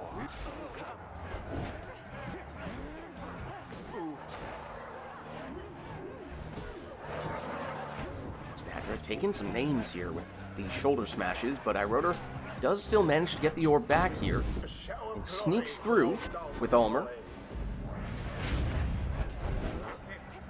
Ametha first to the orb, but does end up getting banished just before being able to make it in. Ulmer cut off there, and that means at least at the moment, iRotor is defenseless. Once again, Makoss was slowed, so not able to do anything with that opportunity. Joey trying to banish everyone with those banishing throws. We've seen it happen before, it can be done. But instead, Ulmer goes over the defenders. Another 20 damage plunge from him. Ametha pushes her way through for the winning score. True Nightwings prevail. GG. Their pyre burns, whilst that of their adversaries is but ash. Well played, you two. The rite is complete. Okay, well, let's head on back. Until the next rite.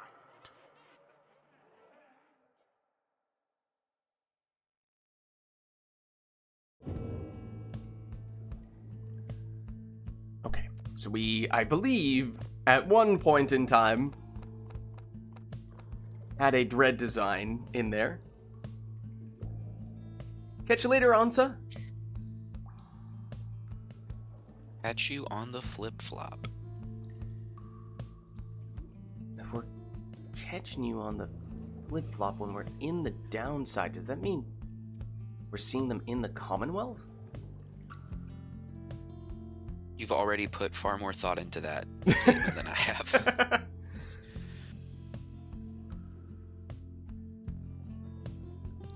When will Makoss go Super Saiyan? Oh, now that's an interesting question. What level of Super Saiyan can Makoss reach? What kind of tier are we talking here? Brother, I'm not even at Kaioken times 5 yet. Alright, he knows his Dragon Ball. I was wondering. Alright, and we do have a request for, the quarterback talisman, the sling bullet, or the extra, oh, wait, no, sorry. For casting range, wait. Hold on. There's the demon legendary talisman that gives extra range and casting speed. Is that the one you're thinking of?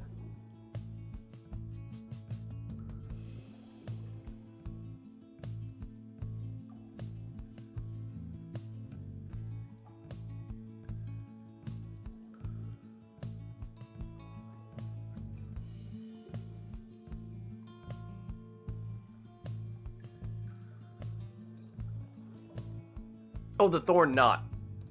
Gotcha. Okay, so a Thorned Knot talisman request, and then Dread design for the song. Let's get started then.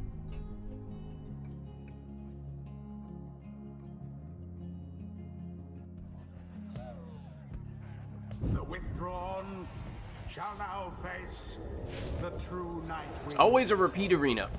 Welcome. Who shall conduct the rites?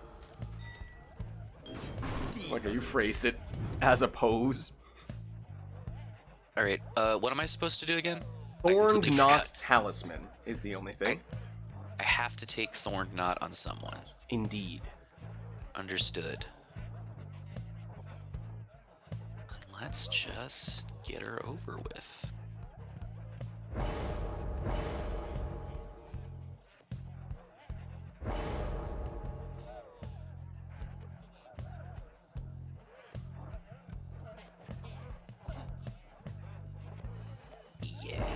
this is the way.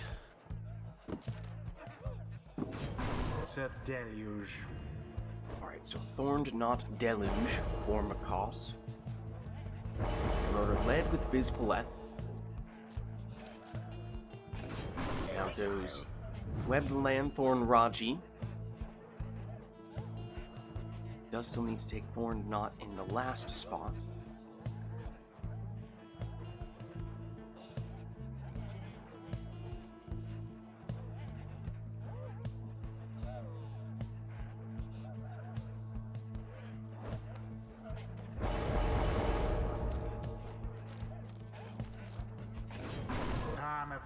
Rare Beads Pamitha, that's Macaws' second choice.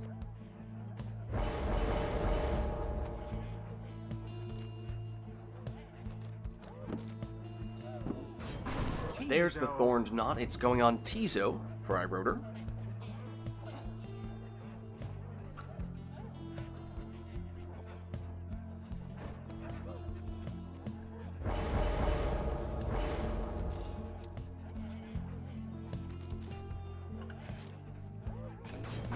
And then Speedy Bertrude is the last choice for Macaws. One Thorned Knot per team. And it means it's huge, the implosion potential of iRotor's Imp. Here's Vids, trying to speed through with that infinite stamina, and it works out here, sets up the 30 damage throw.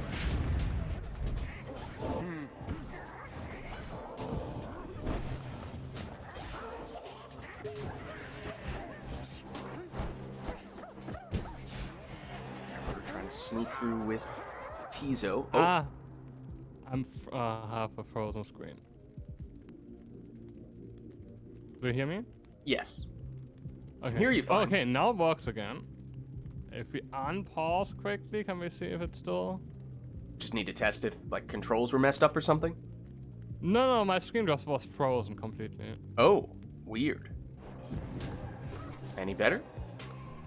It works again. Okay, let's just go back to my own side.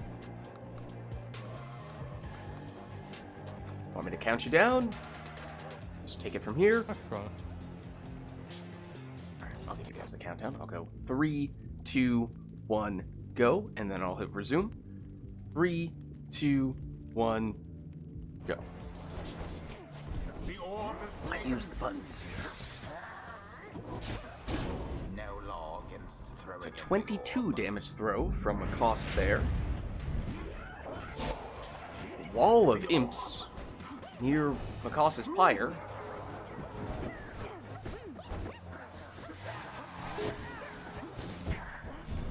Big on Bertrude. Everyone down on Macaws' side, so opportunity here for iRotor. Though Pamitha does return, intercepts, and now there's not a lot of defenders back for iRotor. So Macaws able to capitalize on that opportunity. And then this throw lands for 13 from Macaws' Worm.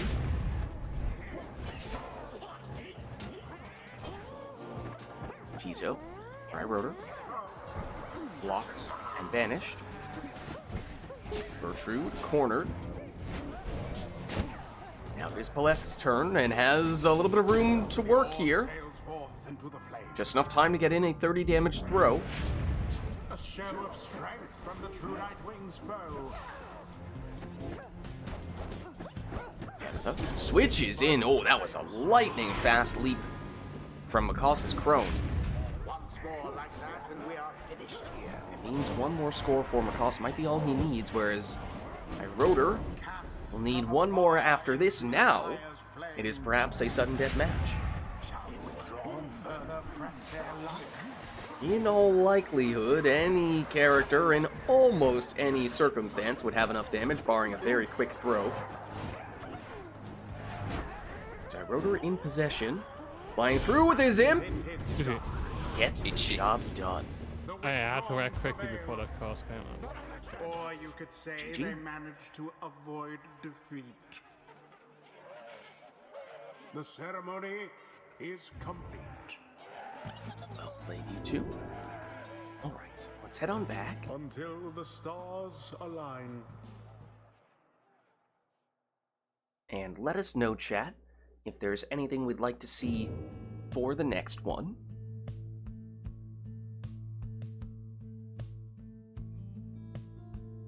Imps are pretty good. I remember it was a while back, a few years ago, someone did some analysis of which exiles people took the most often. It might have been for our previous tournament, but we found that I believe imps were the most popular.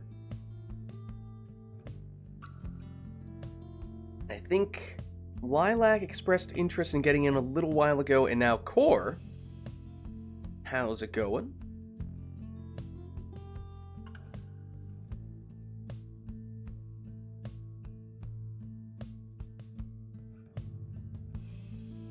Check back in on iRotor and Macoss. How are you guys doing? You guys good to stick around? Either of you want to switch out? I don't mind either way. Let's get maybe one more in that we can get. I guess if Lilac and Core want to both come in, we can do a double swap.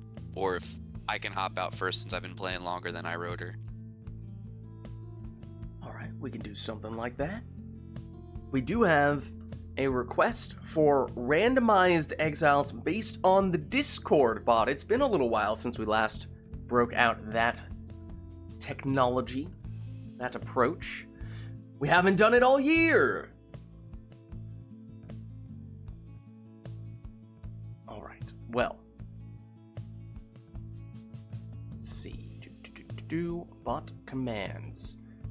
So, I mean, I can do it for you guys if you'd like, but if you go to the bot commands page on Discord and you go !exile, it will give you a randomized exile that way.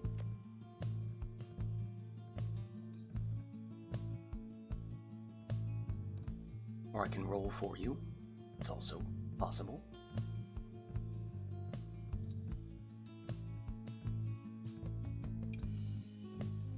And it's just exiles? No, yeah, that's an exiles request. Okay.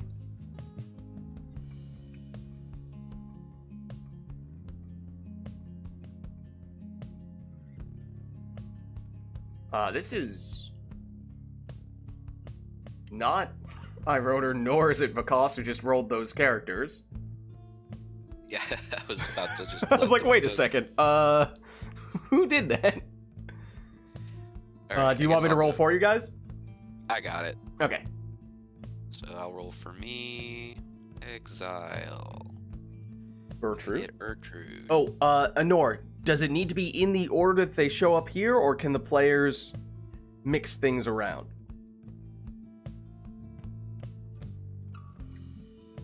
Bertrude, Palmus, Stowaway. Is Macoss allowed to take that in whatever order he'd like? You might be able to do *3. I think that might give you also talismans in the process. I don't remember. It's been a while.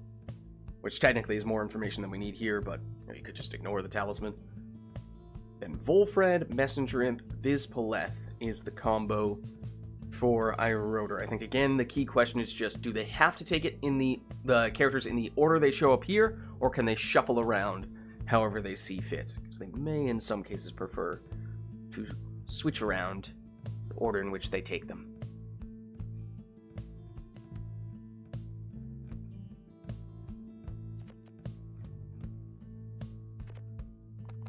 Also, set this... Oh, wait, actually, did we get a second Dread design? I think we did. I don't remember if this was left over from the first one, or if it... I don't know. One way or another, I think we might still be on Dread design.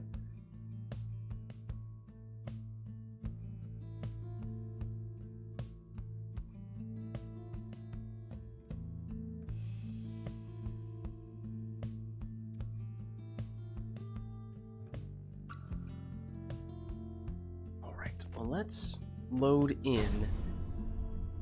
Anor, if you do have a preference between whether the players can reorder or not, that'd be great to get confirmation. Otherwise, if we don't hear back from Anor, maybe we'll just make an executive decision and say that you can. She says in order. Okay, in order. The rites. Characters in the order that you received them from the bot.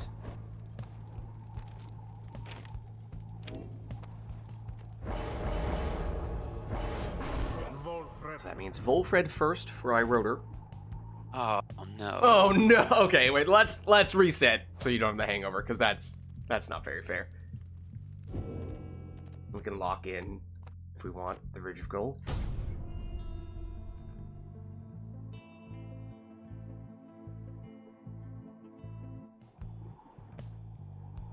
The withdrawn versus the true Nightwings. Welcome. Who shall conduct the rites? Volfred.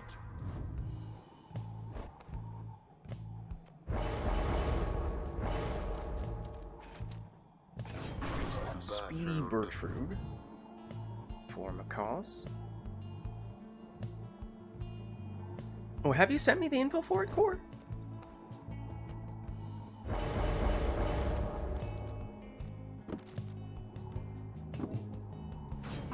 Messenger Imp.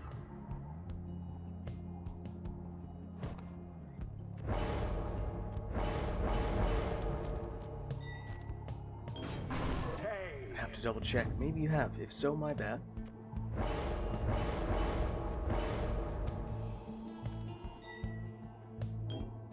Demon. Oh, I screwed up. I was supposed to pick Palmas second. Oh. I think we might be able to give you a password. Also, for what it's worth, I just zoned out for a second, and iRotor's character that he just took, the voice says demon. I heard it as Steven. And I just did a double check. I was like, what? Who's Steven? What are they doing in the downside? This win doesn't count since I picked the exiles in the wrong order if I win.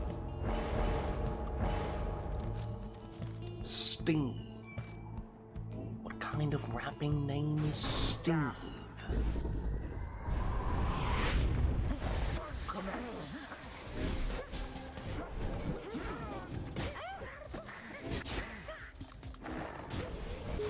There is a huge implosion radius. We saw iRotor take that a match or two ago.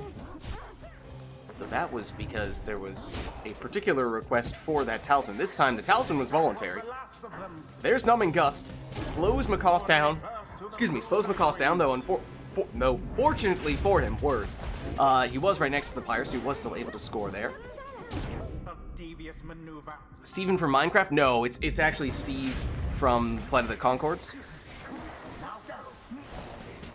The arch rival of the Hippopotamus. Thoughts that flow like phosphorus popping off the top of this esophagus. Where did you get that? I'm not a large water-dwelling mammal. Where did you get that preposterous hypothesis? Did Steve tell you that, perchance? Steve. Kind of rapping name is Steve.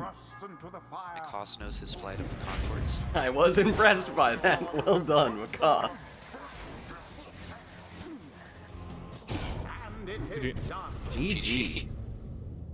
The true Nightwings prevail. It was the power of the Flight of the Conchords. Overwhelmed their adversaries utterly. The number iRotor 3 actually rap won, 'cause I rap didn't take band of Palmas New second. Zealand, or whatever it is. From 20 years ago.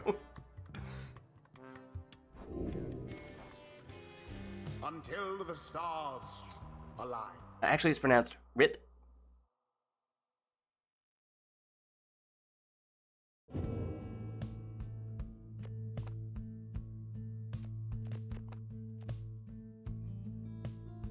Other rappers diss him. Other rappers desecrate. Say my rhymes are say. Why? Why? But why? Be more constructive with your feedback. Why? Please. Why? Why? 'Cause I rap about reality. Like me and my grandma drinking a cup of tea. There ain't no party like a nasty party.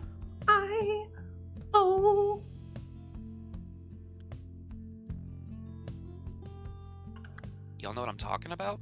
Do the kids know Flight of the Conchords? I don't think the kids know How Flight of the Conchords. long ago was Flight of the Conchords in this? I feel like it's probably too long ago, dare I say. At this point, I think we might have just aged ourselves a bit. I was in college when they were a thing. This was like early college when I first heard Flight of the Conchords, and I don't even think like that was them in their prime either. So Yeah, one sec. yeah, the kids don't know about Flight of the Conchords. I think we dated ourselves here a bit. Flight of the Conchords. All the kids know now is hitting the gritty. I'm 35 with a mortgage. When the kids say hit the gritty, I'm thinking they want me to make them something on my Blackstone griddle. Like, that's where I'm at in my life. They formed in 1998? That definitely was not their peak, but wow, that is earlier than I had thought. Wikipedia says years active 1998 to 2019. Their peak was definitely somewhere in the middle of that range, but I think your average Twitch follower probably didn't even exist in 1998, Lids. I think you're probably right. I think you're definitely right, in fact. It's kind of crazy to think about, if you think about it. All right, well, I think we had at least one or two people who were interested in getting in, and it is starting to get a little late, so if we are going to make that happen, we might need to make that happen quite soon. So, Lilac and or Core. Lilac is very interested. Would either of you be able to swap out so that we can get Lilac in? I will volunteer as tribute, since I wrote her basically just got here. Thanks for the rights, sir. GG's. Also, there's a request for Yes, both thank players you. to play as Steven. Lilac really want to fight Macaws, however. I did think Lilac said something about really wanting to play Macaws. Hello. I would like to play against Macaws. Pretty please. I don't know what Macaws' availability is like, but if you're up for it, Macaws. It doesn't seem fair to iRotor, though. Like, iRotor just got here. I I'm don't for a hot minute. mind. Let's go for it. Alright. Only if you're sure. Only if you're sure. Yeah, Yeah, I mean, I yeah. don't want to forcibly make iRotor leave Mhm. early if iRotor you want to stick around, but if it's alright with Yeah. you.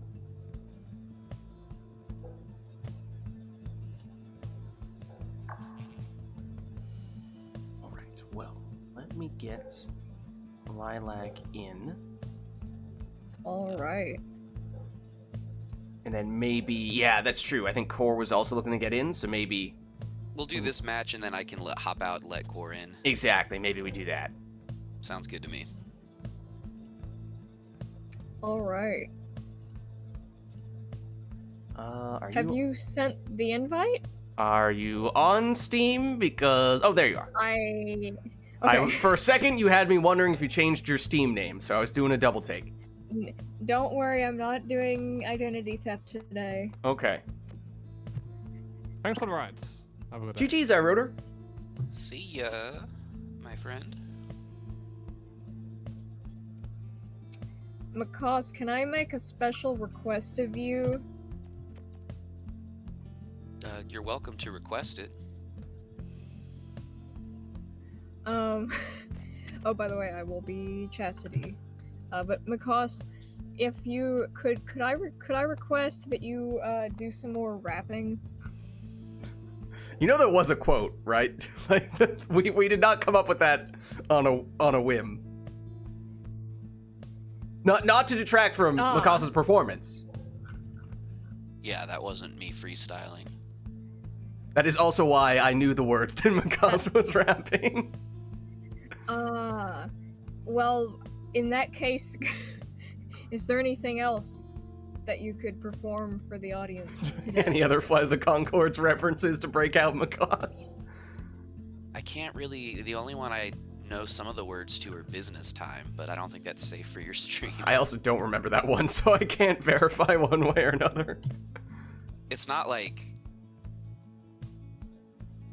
I wouldn't say it's like rated R, but it's definitely talking about a married couple and a specific event that goes down between a married couple. I see. It's nothing like graphic, but it's like... Mm-hmm. What an eloquent way to word it. Yeah, I'm trying to... Like, that's the one that we were just referencing. Oh, The ones that I remember from Flight of the Conchords, the ones that we were just referencing, and then also the humans are dead. That's the other one that I remember. Beyond that, it's been too long. And I don't know if I can name anything.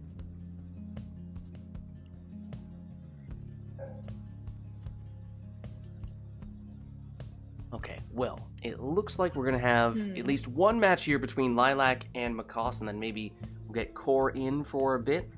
So that is the plan. If there is anything we'd like to see between these two, then let us know.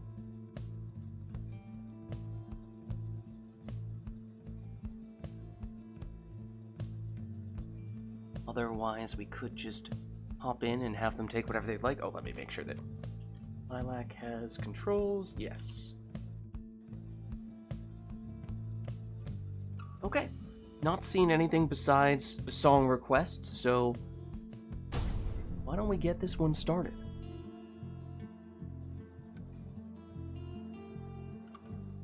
Yeah, Macaws, I think what the people are asking for is a binary solo. Shall confront Binary the solo. true Nightwings. Welcome. Who shall conduct? Also, I think this might be our first time at the Pit of Malith today. This is one of the arenas that we just haven't seen because we've had... Oh, right, we have the Steven request. I forgot. Everyone needs to take Steven as well. Or Steve. The whole reason why we started this conversation in the first place. The rival of the hippopotamus.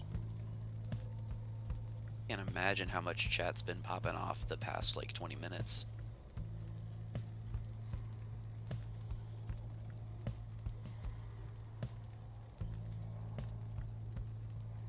The humans are dead.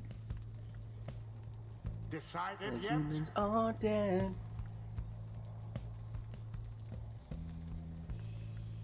Crazy Binary that solo. the Go. little smoke stream there. It's like the same asset. They've just flipped it around and resized it in different parts of the map.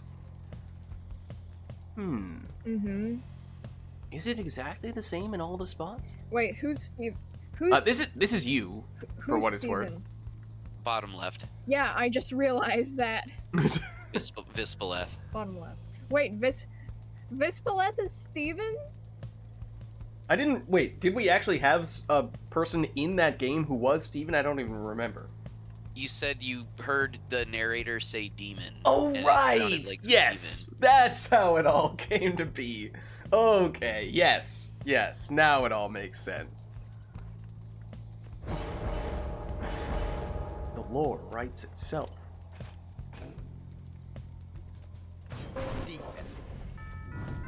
Also, I'm not sure if I'll be able to stay after this rite. It depends on my internet, but my internet is definitely not having a good time. Oh, okay.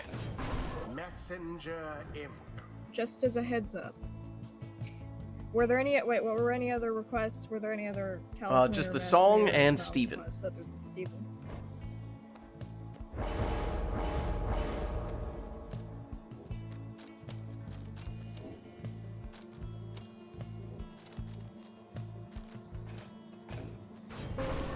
The lore is too incomprehensible to be read through.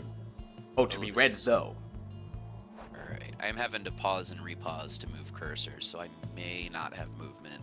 Usually it's okay, but we'll see. Yeah. Shall see. Yeah, if you're looking for Steven's backstory, then check out The Hippopotamus by Flight of the Conchords. That is all you need to know, however, your mind will be blown.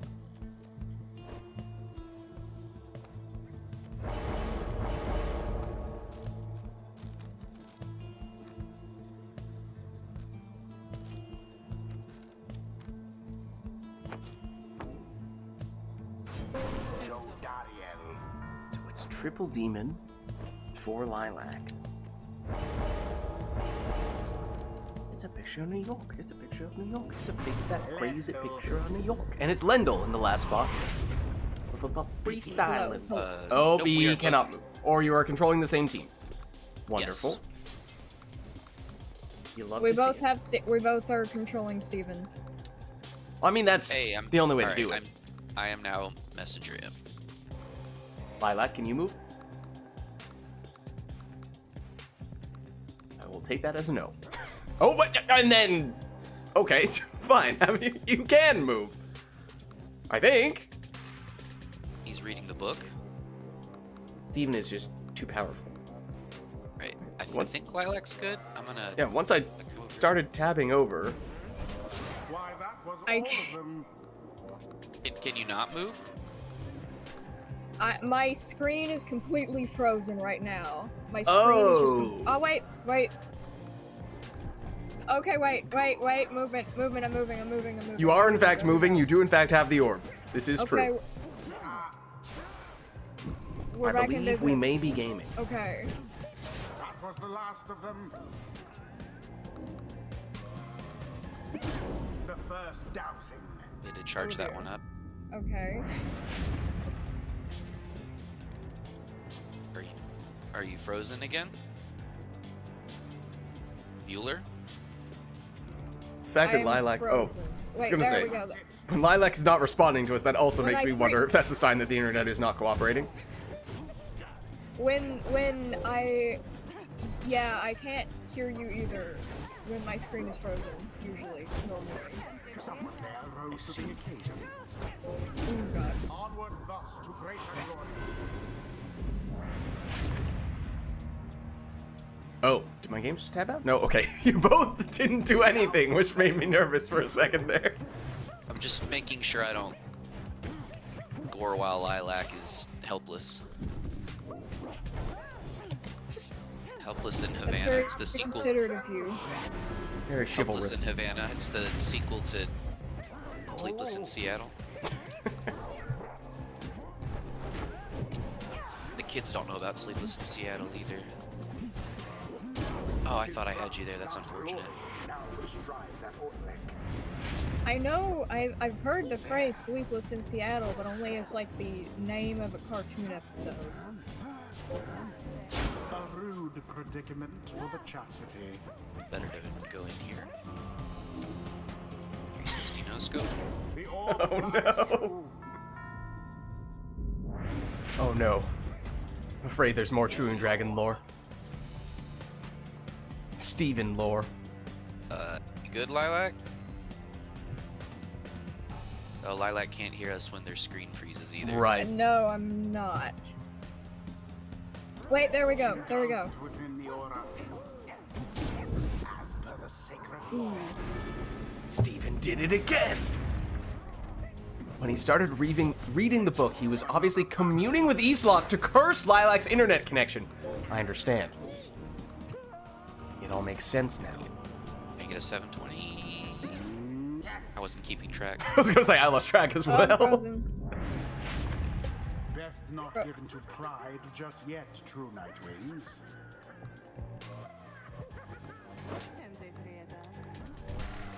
The Oh, orb okay, we're back. We're back for like 2 seconds. Okay. Hello? Now there's a proper Hello indeed. dowsing. Says messenger.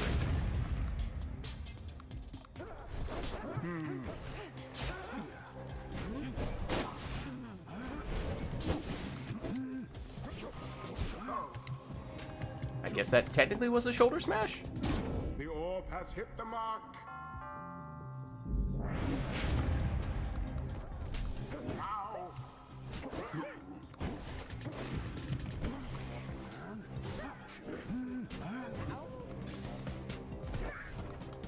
And it is done. Right, and with The that true score, Nightwings prevail. the Cox takes the They win. vastly outperformed their adversaries. GG? GG. GG. That was Much very is GG, done. that was very painful. Alright, well. We made the most with what the internet would allow us to do. We did get a little more Chewing Dragon lore.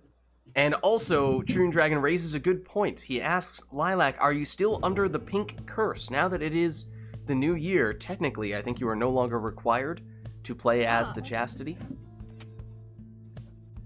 But I don't know. That's maybe, a good point. maybe you want to be the Chastity now. Well, I mean, Unless, Chewing Dragon, unless you want to be the chastity and only the chastity, I'm honestly quite... I've learned to enjoy it.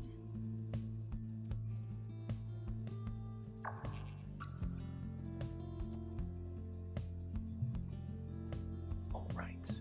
Well, I think Lilac has... I'm not sure if that was intentional or not, but Lilac did just disconnect. I do not think that I can handle another game, unfortunately. Well, thanks for giving it a shot. I'm sorry. Sure thing, High Core. Farewell. Fare thee well. Hello. Alright, and that means, Core, we should be able to get you in here. I find that to be epic. Invite should be on its way for you, Core.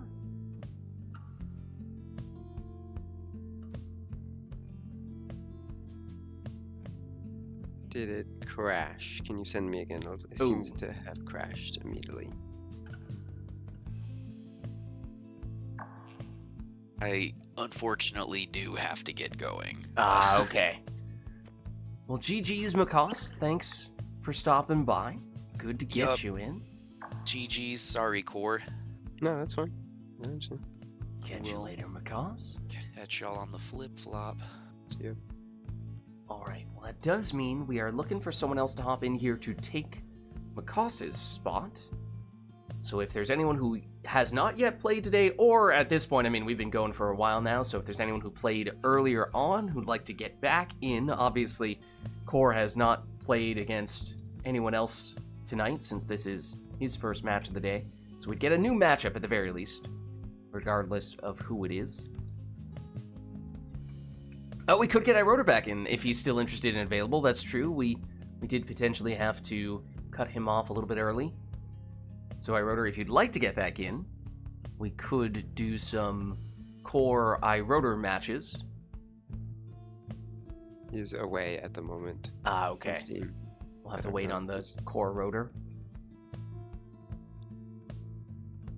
Or iRocore? Okay. I'm sorry. Let us know if there's anyone else who would like to get in, though, because we are looking for someone else to hop in against Core here. And as I was saying, I think at this point, if you got in earlier today, it's probably fine to get you back in, because we're, at the very least, still going to end up with a new matchup today.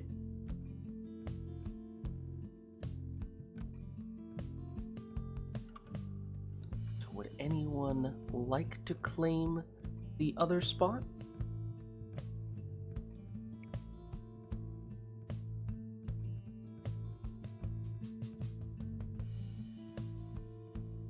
I mean, Failer, if you'd like, we can certainly get you back in as well. I know we had you in early on, but we could get you back, as I was saying. I think that's fair. Or anyone else for that matter. Doesn't have to be a new person at this stage.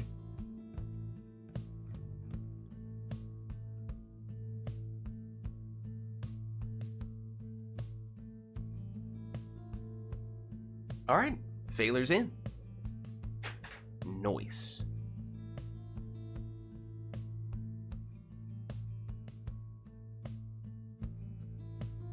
Invite is on its way for you, Failer.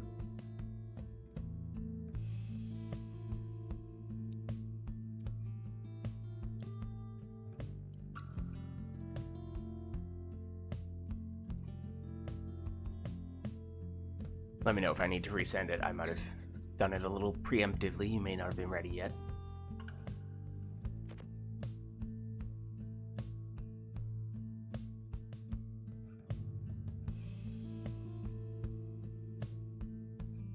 And I suppose if there's anything we'd like to see between Failer and Core, request-wise, we could also set that stuff up, or...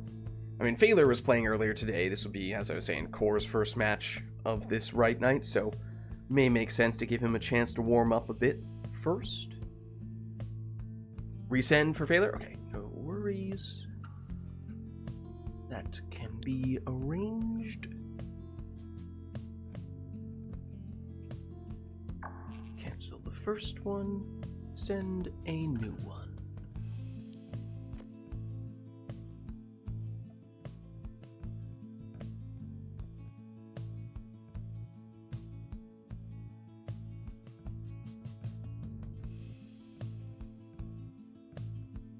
Uh-oh. Is that one not working either? Alright, break out the Daft Punk again.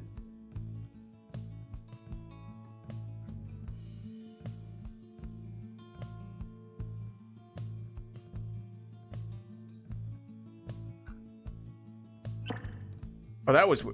Wait, what? You joined right as I canceled the invite. I hadn't resent you one yet. But it's working? What the heck? That was really weird timing. I mean, if it worked, but that was very strange timing.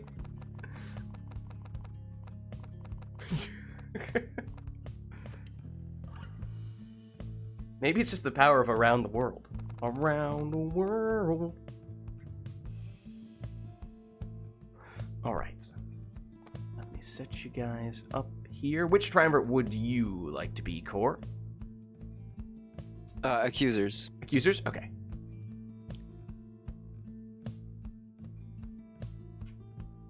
I'm ready to accuse.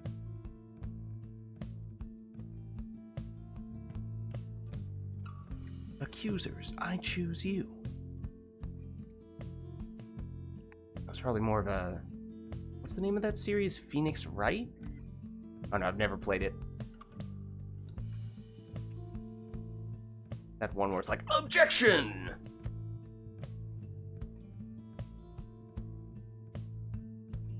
That's about all I know about it.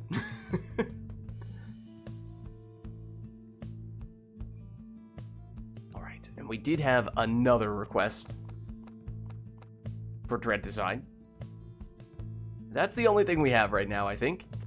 So why don't we hop back in then and get our first match between Core and Phaler.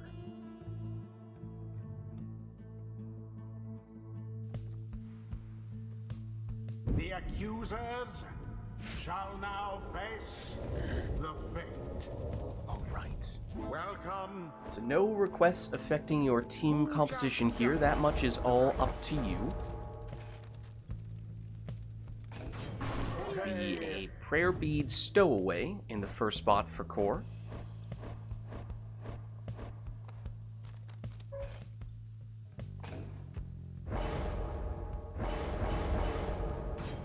Speedy Bertrude, that's Phaler's lead.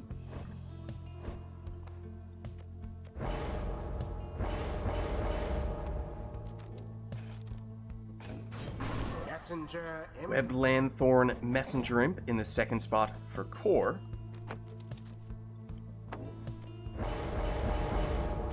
Exile. Titan Tooth Zoxiana for Phaler.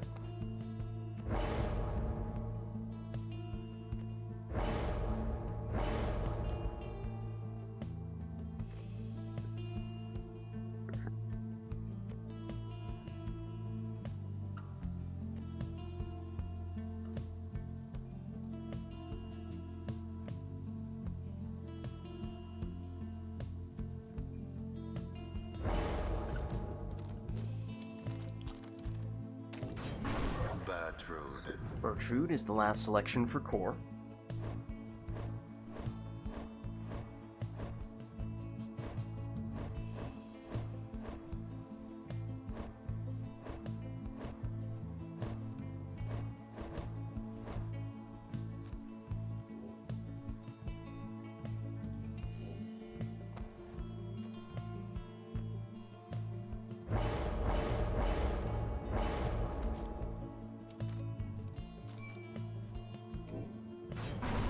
Then Typhoon Bottle Manly is the last selection for Phaler. So here we go with our first match of the day between Core and Phaler. All of the fate. Typhoon Bottle activates and that slows Core down. He's back with the stowaway here. Trapped in the corner. Couldn't really see her behind the tree brush. The flame is stricken. It's Phaler who gets us started with a 20 damage Harp Plunge. No prayer beads though on Zoxiana, so she's now gone in this round. The stowaway was just hanging out there on top of the orb, but technically didn't have possession of it. It was a little strange looking. But Core does end up converting, as he scored there with Bertrude. Once again, stowaway hiding in that corner, but Baylor did see her coming. Able to get the stop on that occasion, though defenseless for a brief moment. Now it's Zoxiana in possession for the Fates. Brilliantly done. It's a 20 damage plunge. Now go. It once again means no Zoxiana in this round.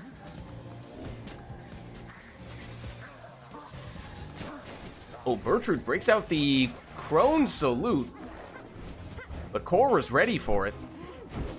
Unfortunate Switched for back the into his Fates. usual form, and in doing so, weathered the storm. They did it. Yes. Now Stowaway, quick, uses some black magic jumps, but not enough to make it through there. In fact, Zoxiana has it back.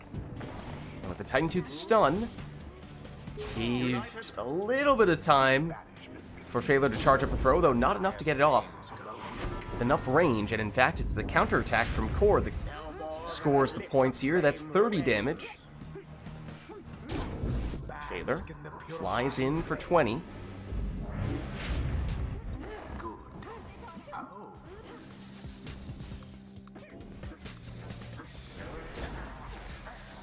Bertrude, speedy enough Dove into the flame. to avoid those defenders, plunges in here, but it now means no Bertrude for Phalar in this round.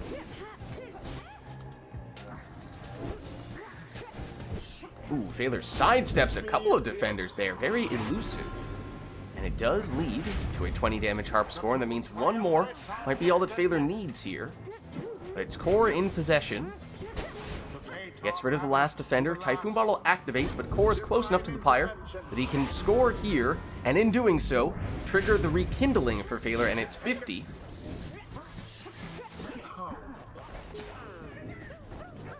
How very sad Still a little the work for Fates. Core to do. No defenders, but it does mean that Typhoon Bottle activates.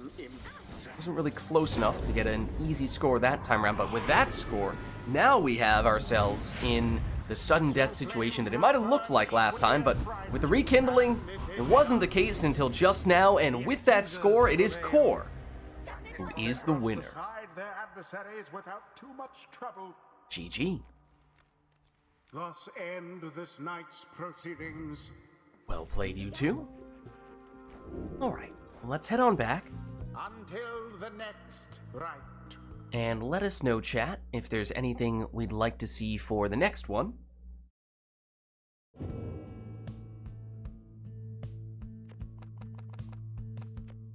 Otherwise, of course, we can always just leave it up to the players to go with whatever they'd like.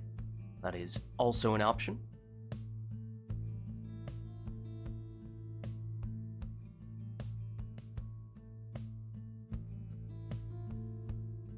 Not seeing anything here, so why don't we get this one started then?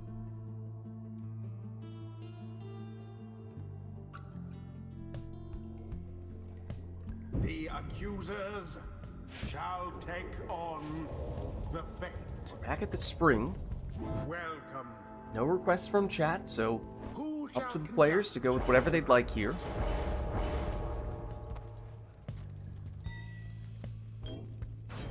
Or we'll start with a quick throwing Jodariel.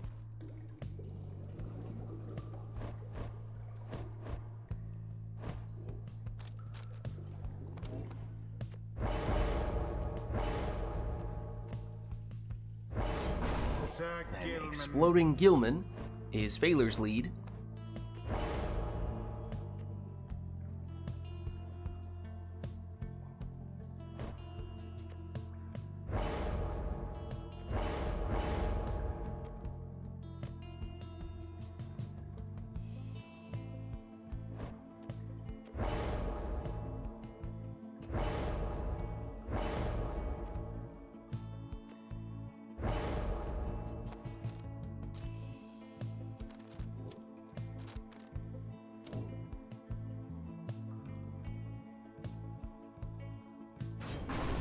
Core's second choice is an Exploding Snadra.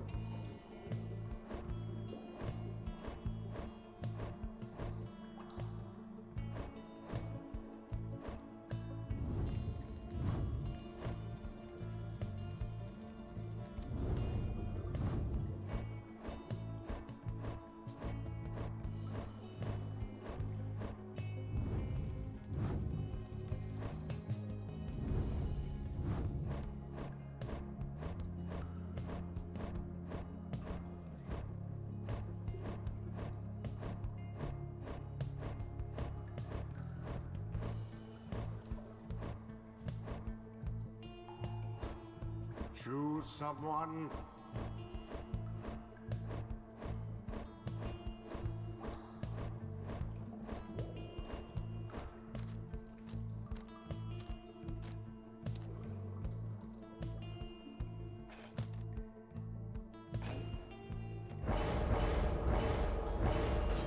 Phaler will take prayer beads on Dalbert.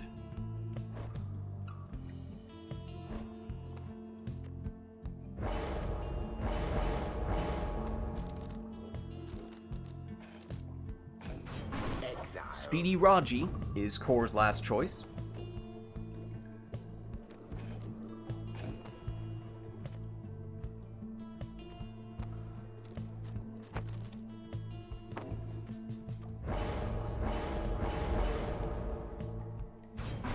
And Titan Tooth Raji is how Phaler will round out his team.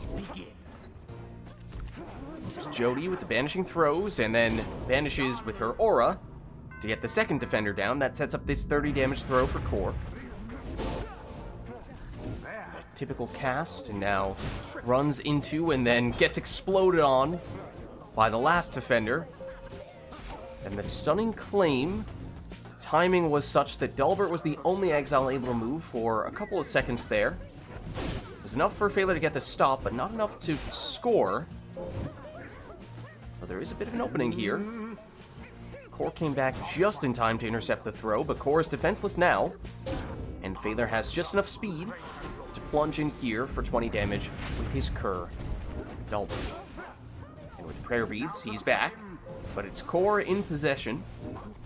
So Phaler wins it back very close to Core's Pyre and able to plunge once more with Dalbert. The Fates seem to want their freedom more. Dalbert again. But plunged into the adversary's flame. Good. That time it was Gilman. He came up short, but gives it up to Dalbert. Dalbert quenched the fires of He converts. Now, oof.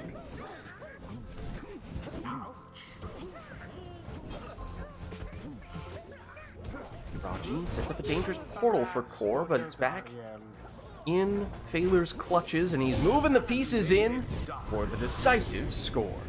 The fate prevails. GG. Their adversaries must be crying tears of shame. Well played, you two. Thus end this night's proceedings. Alright, let's head on back. Until the stars align. And let us know if there's anything we'd like to see for the next one. And Lilac says, let's do some archetypes. We can make that happen.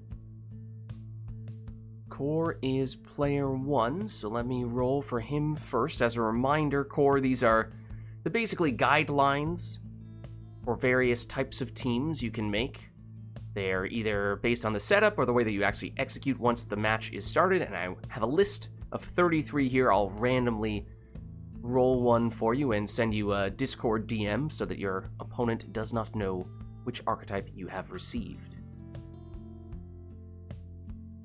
If you have any questions about the archetype, you can respond in Discord messages. That way you don't have to reveal what it is to your opponents. Yours is in Core. Should give you some guidelines while at the same time still having several ways that you can opt to execute it.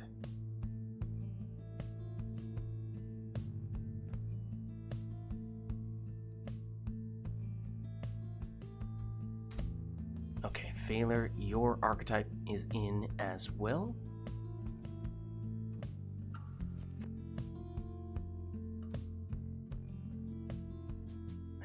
Set us up so that we know what arena we're working with here.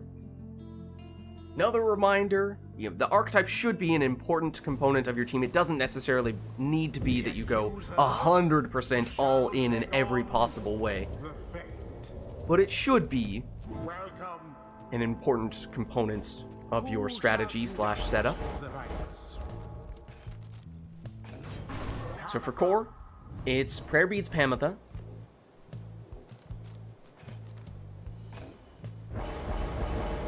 For Phaler, it's Prayer Beads Zoxiana.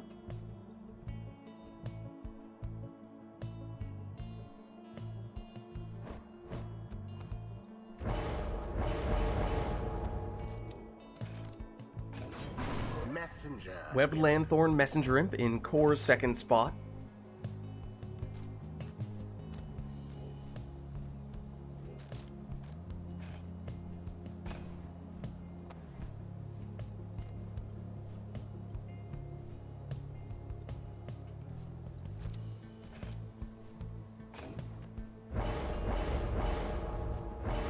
Exile. Speedy Vorfrit for Phaler.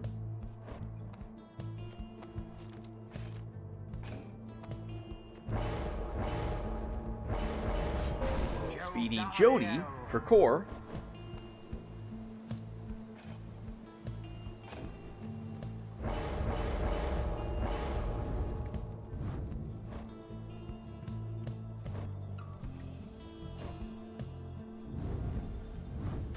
And now Webbed Lanthorn Raji in the last spot for Phaler. So here we go. It's an archetypes match. Both players with randomized archetypes here. Only they know what they have, their opponent does not. So we'll see how they match up here. How they execute with their setups, as Phaler is very speedy with Vorfrit. Does eventually get stopped though. So now it is back with Core. Using Pamitha here, who switches in to Jody, though she is stopped. Now Phaler's turn. Zoxiana, blocked, switches into Vorfrit, though she is banished. Now Core plunges in with his harp for 20.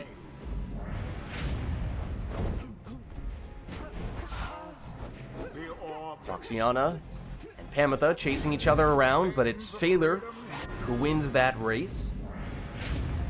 Plunging for 20 with his harp. Core switches in to Messenger Imp, who gets banished but sets up an extremely dangerous portal, though unfortunately for Core, that portal is going to go away now that Phaler has plunged in with Bertrude.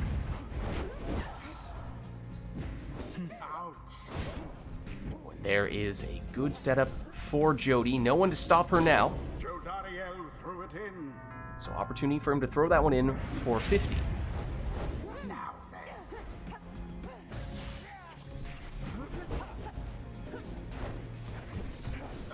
Phaler, Vorfrit, blocked initially and now banished as well. Now Core with Jody again. She jumps in this time. 30 damage, though I don't believe she has prayer beads. She's gone in this round in that case. Though Core could finish this with one score.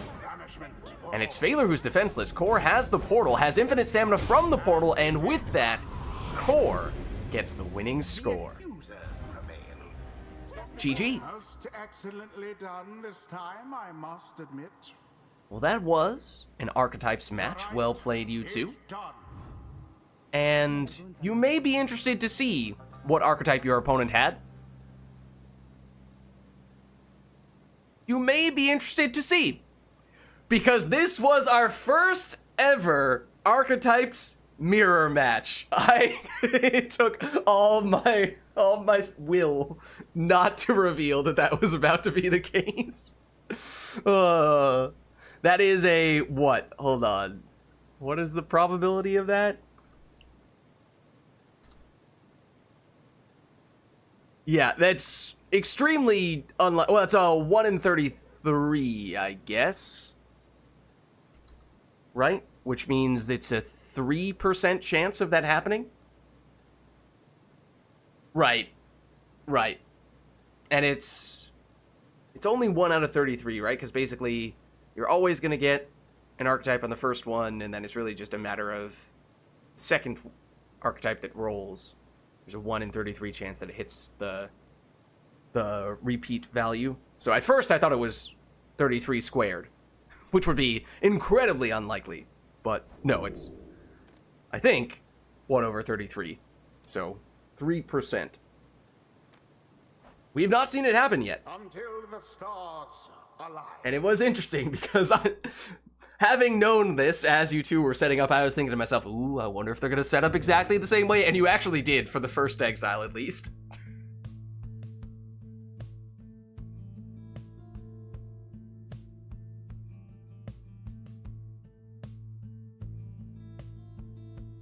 Right.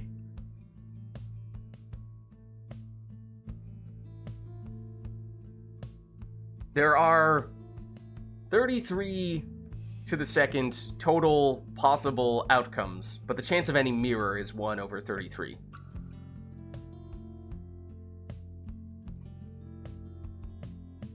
Because there are multiple possible outcomes that are mirrors.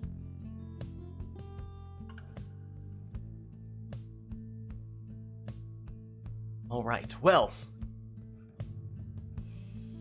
Yeah, that's a good way to think of it, Phaler. Chance of there specifically being a high flyer's mirror is 1 over 33 to the second. But even then, we had a good demonstration of each player is still going to approach, or could approach, those archetypes differently. Because there were certainly some similarities between the teams, but it was not as if it was absolutely a carbon copy, full-blown mirror match between the two players, despite them technically having the same prompt. Very interesting for that reason.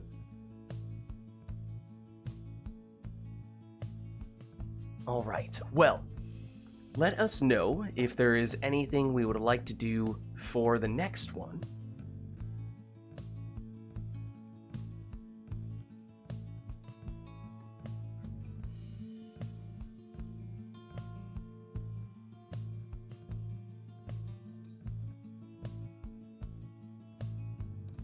Lilac is turning Customize off for this one, so randomized exiles, masteries, and talismans. And that covers most of the stuffs. Why don't we hop back in then? So yeah, there could be some archetypes where, despite both players getting different prompts, they actually could see very similar teams. Even more similar than what we just had in that one. Also, this is two falls of Solium in a row. Randomly, but as for the customize off teams, it's a crone, a sap, and an imp for core. It is a crone, a sap, and a nomad for Phaler. So these teams might be more similar than the ones we saw in the previous match, despite this being customized off completely random for both players, and last time us having the same archetype prompt for both players. You just never know.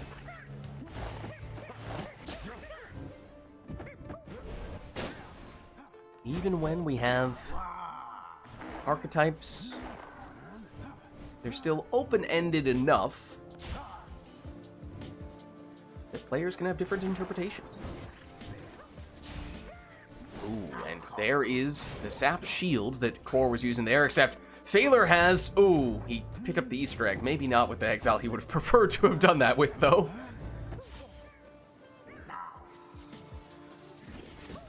Core still has a pretty useful portal there, which he has now moved ever so slightly closer to Phaler's Pyre. But it is Phaler in possession, Lendl one side, Vorfrit the other. Lendl's blocked and banished. Core has it back and is looking at that portal once more, but Phaler still has someone in position defensively to stop the throw, and Phaler, oh, I think did get that throw off, but it was just short enough. It was actually possible for Core to intercept it. And there's the Easter egg.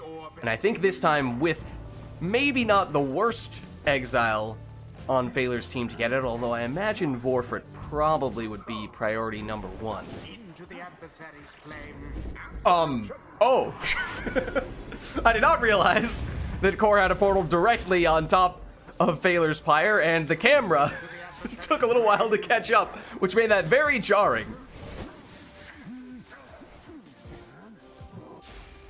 Core's throw, good for 11.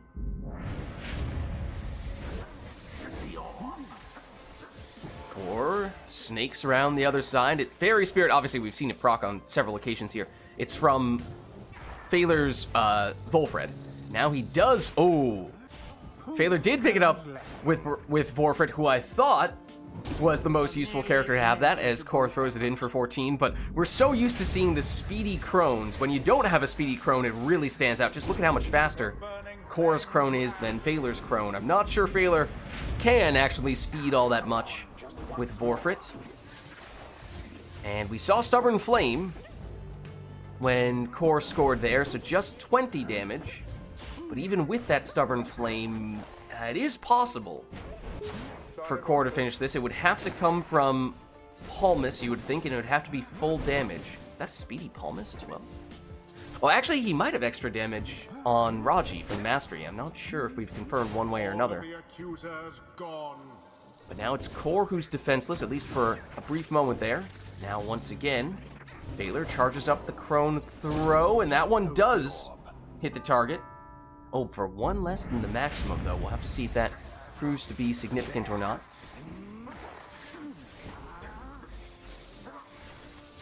Both players don't really care about the orb, at least for a minute there. It felt that way. That throw's unblockable, and it... Oh! Just barely does not have enough damage. Now, of course, Phaler does have a sap, may have some rekindling, so it may be more than just the one Pyre life we see right now, but that is not what Core wanted to see, the one Pyre life left. Is there rekindling? There is. It's 10. So Phaler is still holding on,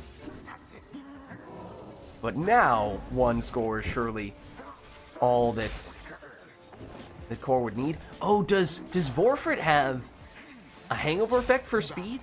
I wonder if that's it, because Vorfrit is incredibly sluggish here for Phaler. Did he take Tailwind Crest on Vorfrit in the previous match? Or is this just what a base movement speed Crone looks like, and we are just very spoiled by loading up on the speed mastery and or Tailwind Crest?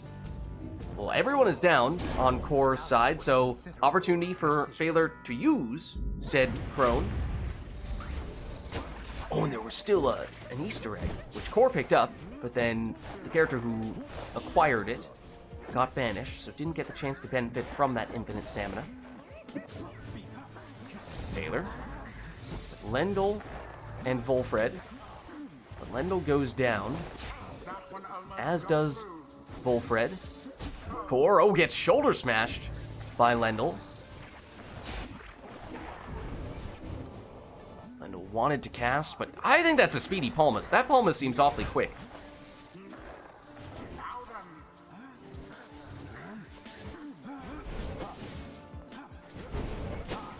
Core through the portal, the throw, oh, just barely, not quick enough, although the portal is now even more dangerous. Phaler, though, in possession. Vorfrit one side. Volfred the other. Core gets it back, has the Crone close. Oh, but Phaler able to get the stop. Core was using the cherry picker archetype approach.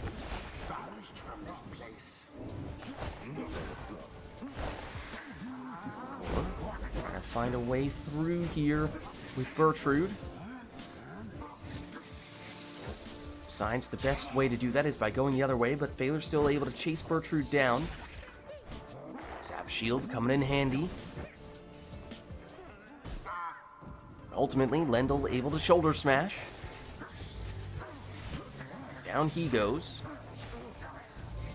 Phaler now with just Vorfrit. Lendl, though, comes back.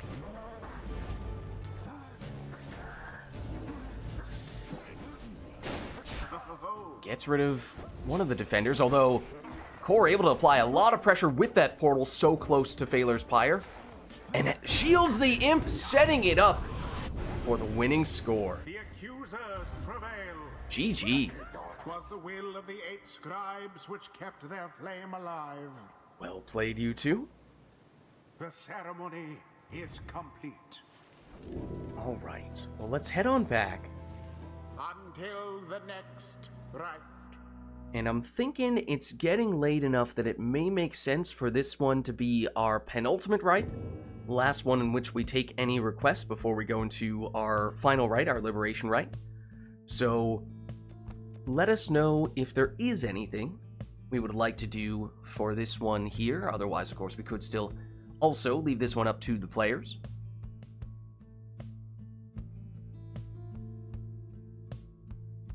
Whatever you guys prefer.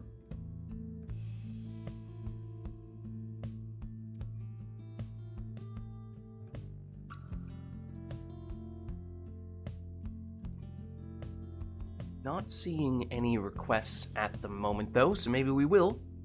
Oh, hold on. Oh. Exiled request for the exiles you think you are worst with. Well, you have to start somewhere. Can always improve. Oh, as in, like, the single class you think you are the worst at, and go all in on that class, rather than a mixture of whatever 3 character, I don't know. I guess that makes sense then. Whatever you think your weakest class is, you take 3 of that. Also, I still don't think we've seen it at all today. I think this would be the first time. Alright, so let's get going.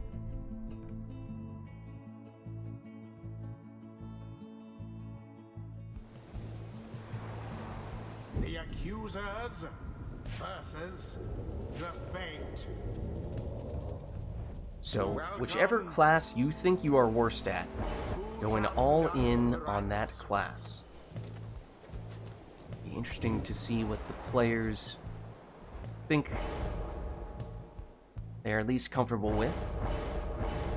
Of course, Core and Taylor, both very experienced players. Core is going for the harps, as he takes a speedy Pamitha.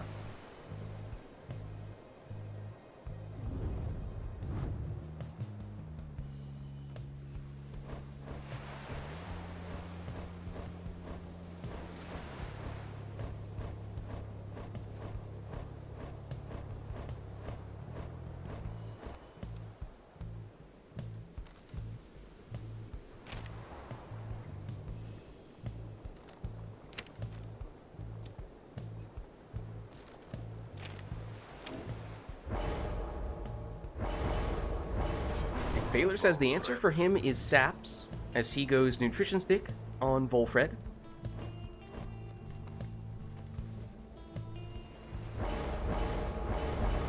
So that does mean we are in for a full Harp versus full Sap showdown on the boat here, as we get Lunar Glass on Tamitha.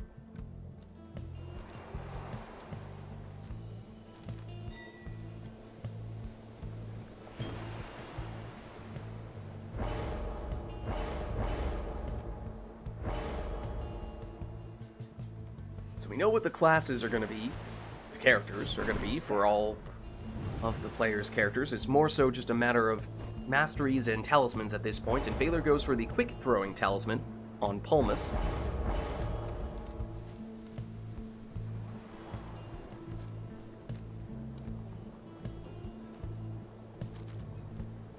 Yeah, maybe a little bit surprising to see, right? I don't know what I would have assumed either of these players would consider as their weakest class, but probably wouldn't have guessed harps for either of them.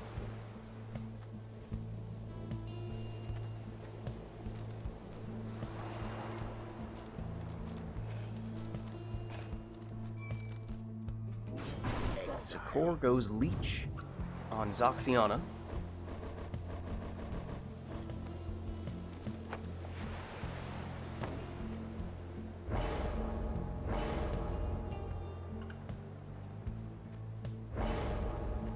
Really? Least played. Wow.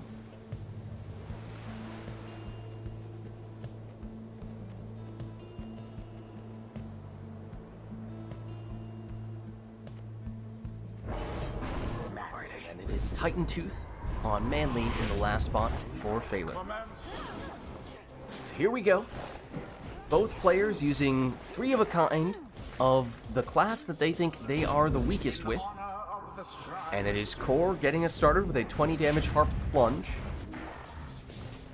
Now to the flame. Ooh.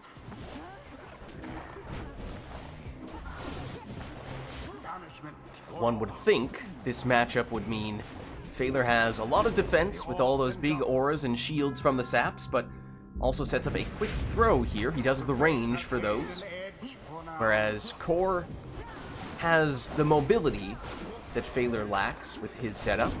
Ah, yes. So Core flying in here for another 20. Fate's adversaries may as yet Did prevail. Core say Demon was his weakest class at some point? I don't remember. Obviously, these things can change. And for some people, it may be kind of close. Ooh, Phaler. The flame Demonstrating some mobility with those saps. Setting up a 16 damage throw there. good. Tamitha flies around and in. That means one more score for Core would trigger Phaler's rekindling, but with 3 saps, you have to imagine it's a pretty large number. Orb is taken. Merely a glancing And that's just a blow. quick throw from Core, so not enough to trigger that rekindling after all, although he does still get the full 10 leech regardless of how much damage he deals.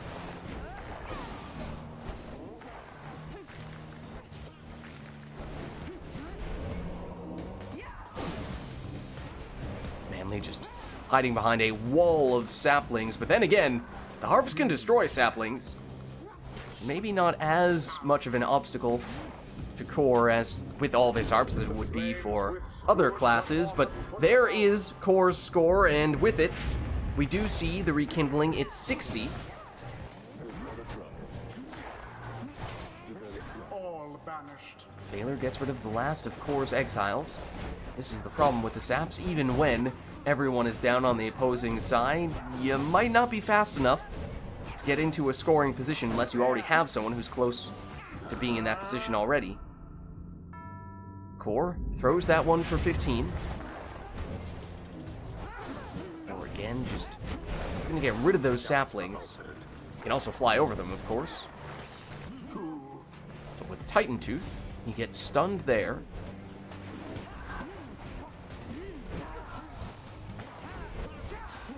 The timing of the shield wasn't quite right there. So Core was able to get the banishment and now able to get the plunge, even if it's slightly off the mark. We'll allow it. Core's doing some flying harp cast shenanigans on the boat, which is possible, though we don't see it very often. And with that score, drops Phaler down to 5. We have already seen the rekindling activate.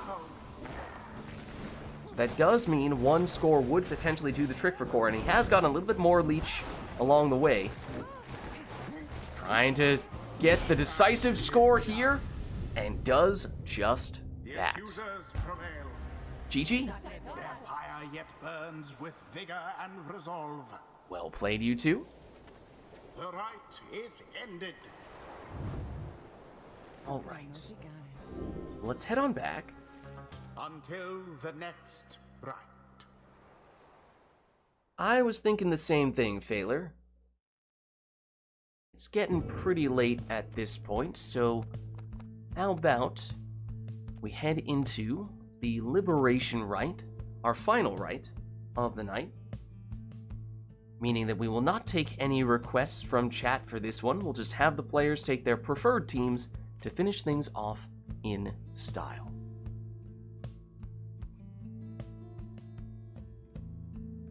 All right. Let us begin.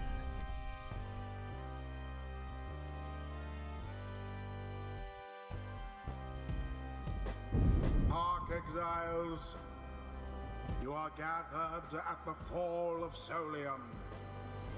You now have this chance to prove yourselves. Try not to let the pressure get to you. Accusers, stand prepared. The fate, stand prepared.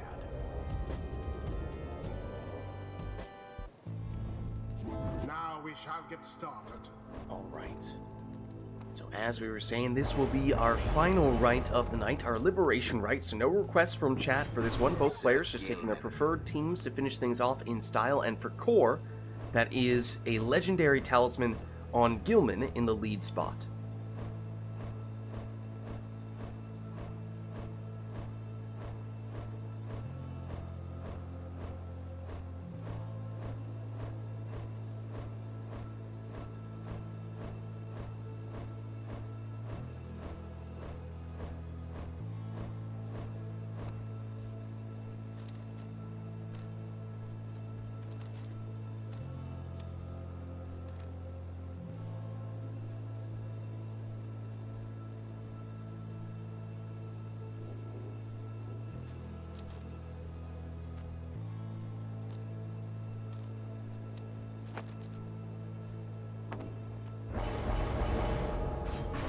Titan Tooth Tamitha, that'll be Phaler's lead.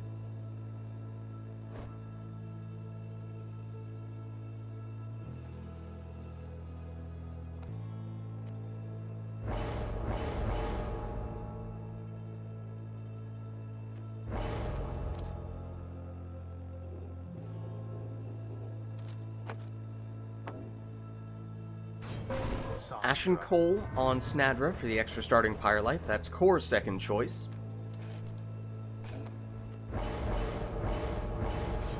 Dalbert. Bearbeads Dalbert is Phaler's second selection.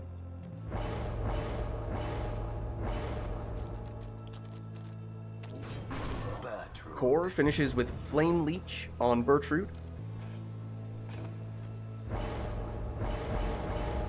And Phaler goes Web Lanthorn on Raji. So here we go, our final rite of the night, our Liberation Rite. Core on the left representing the Accusers, and Phaler on the right representing the Fate. Best of luck to you both.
And there it The is. accusers proved their worth.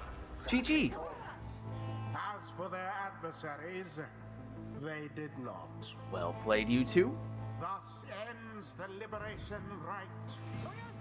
Alright, and as we were saying, that was our final rite of the night, our liberation rite. So thank you everybody who participated in the rites today, and everyone who gave us the requests in chat as well. I'm gonna hop out of Discord, but I will catch you guys next time.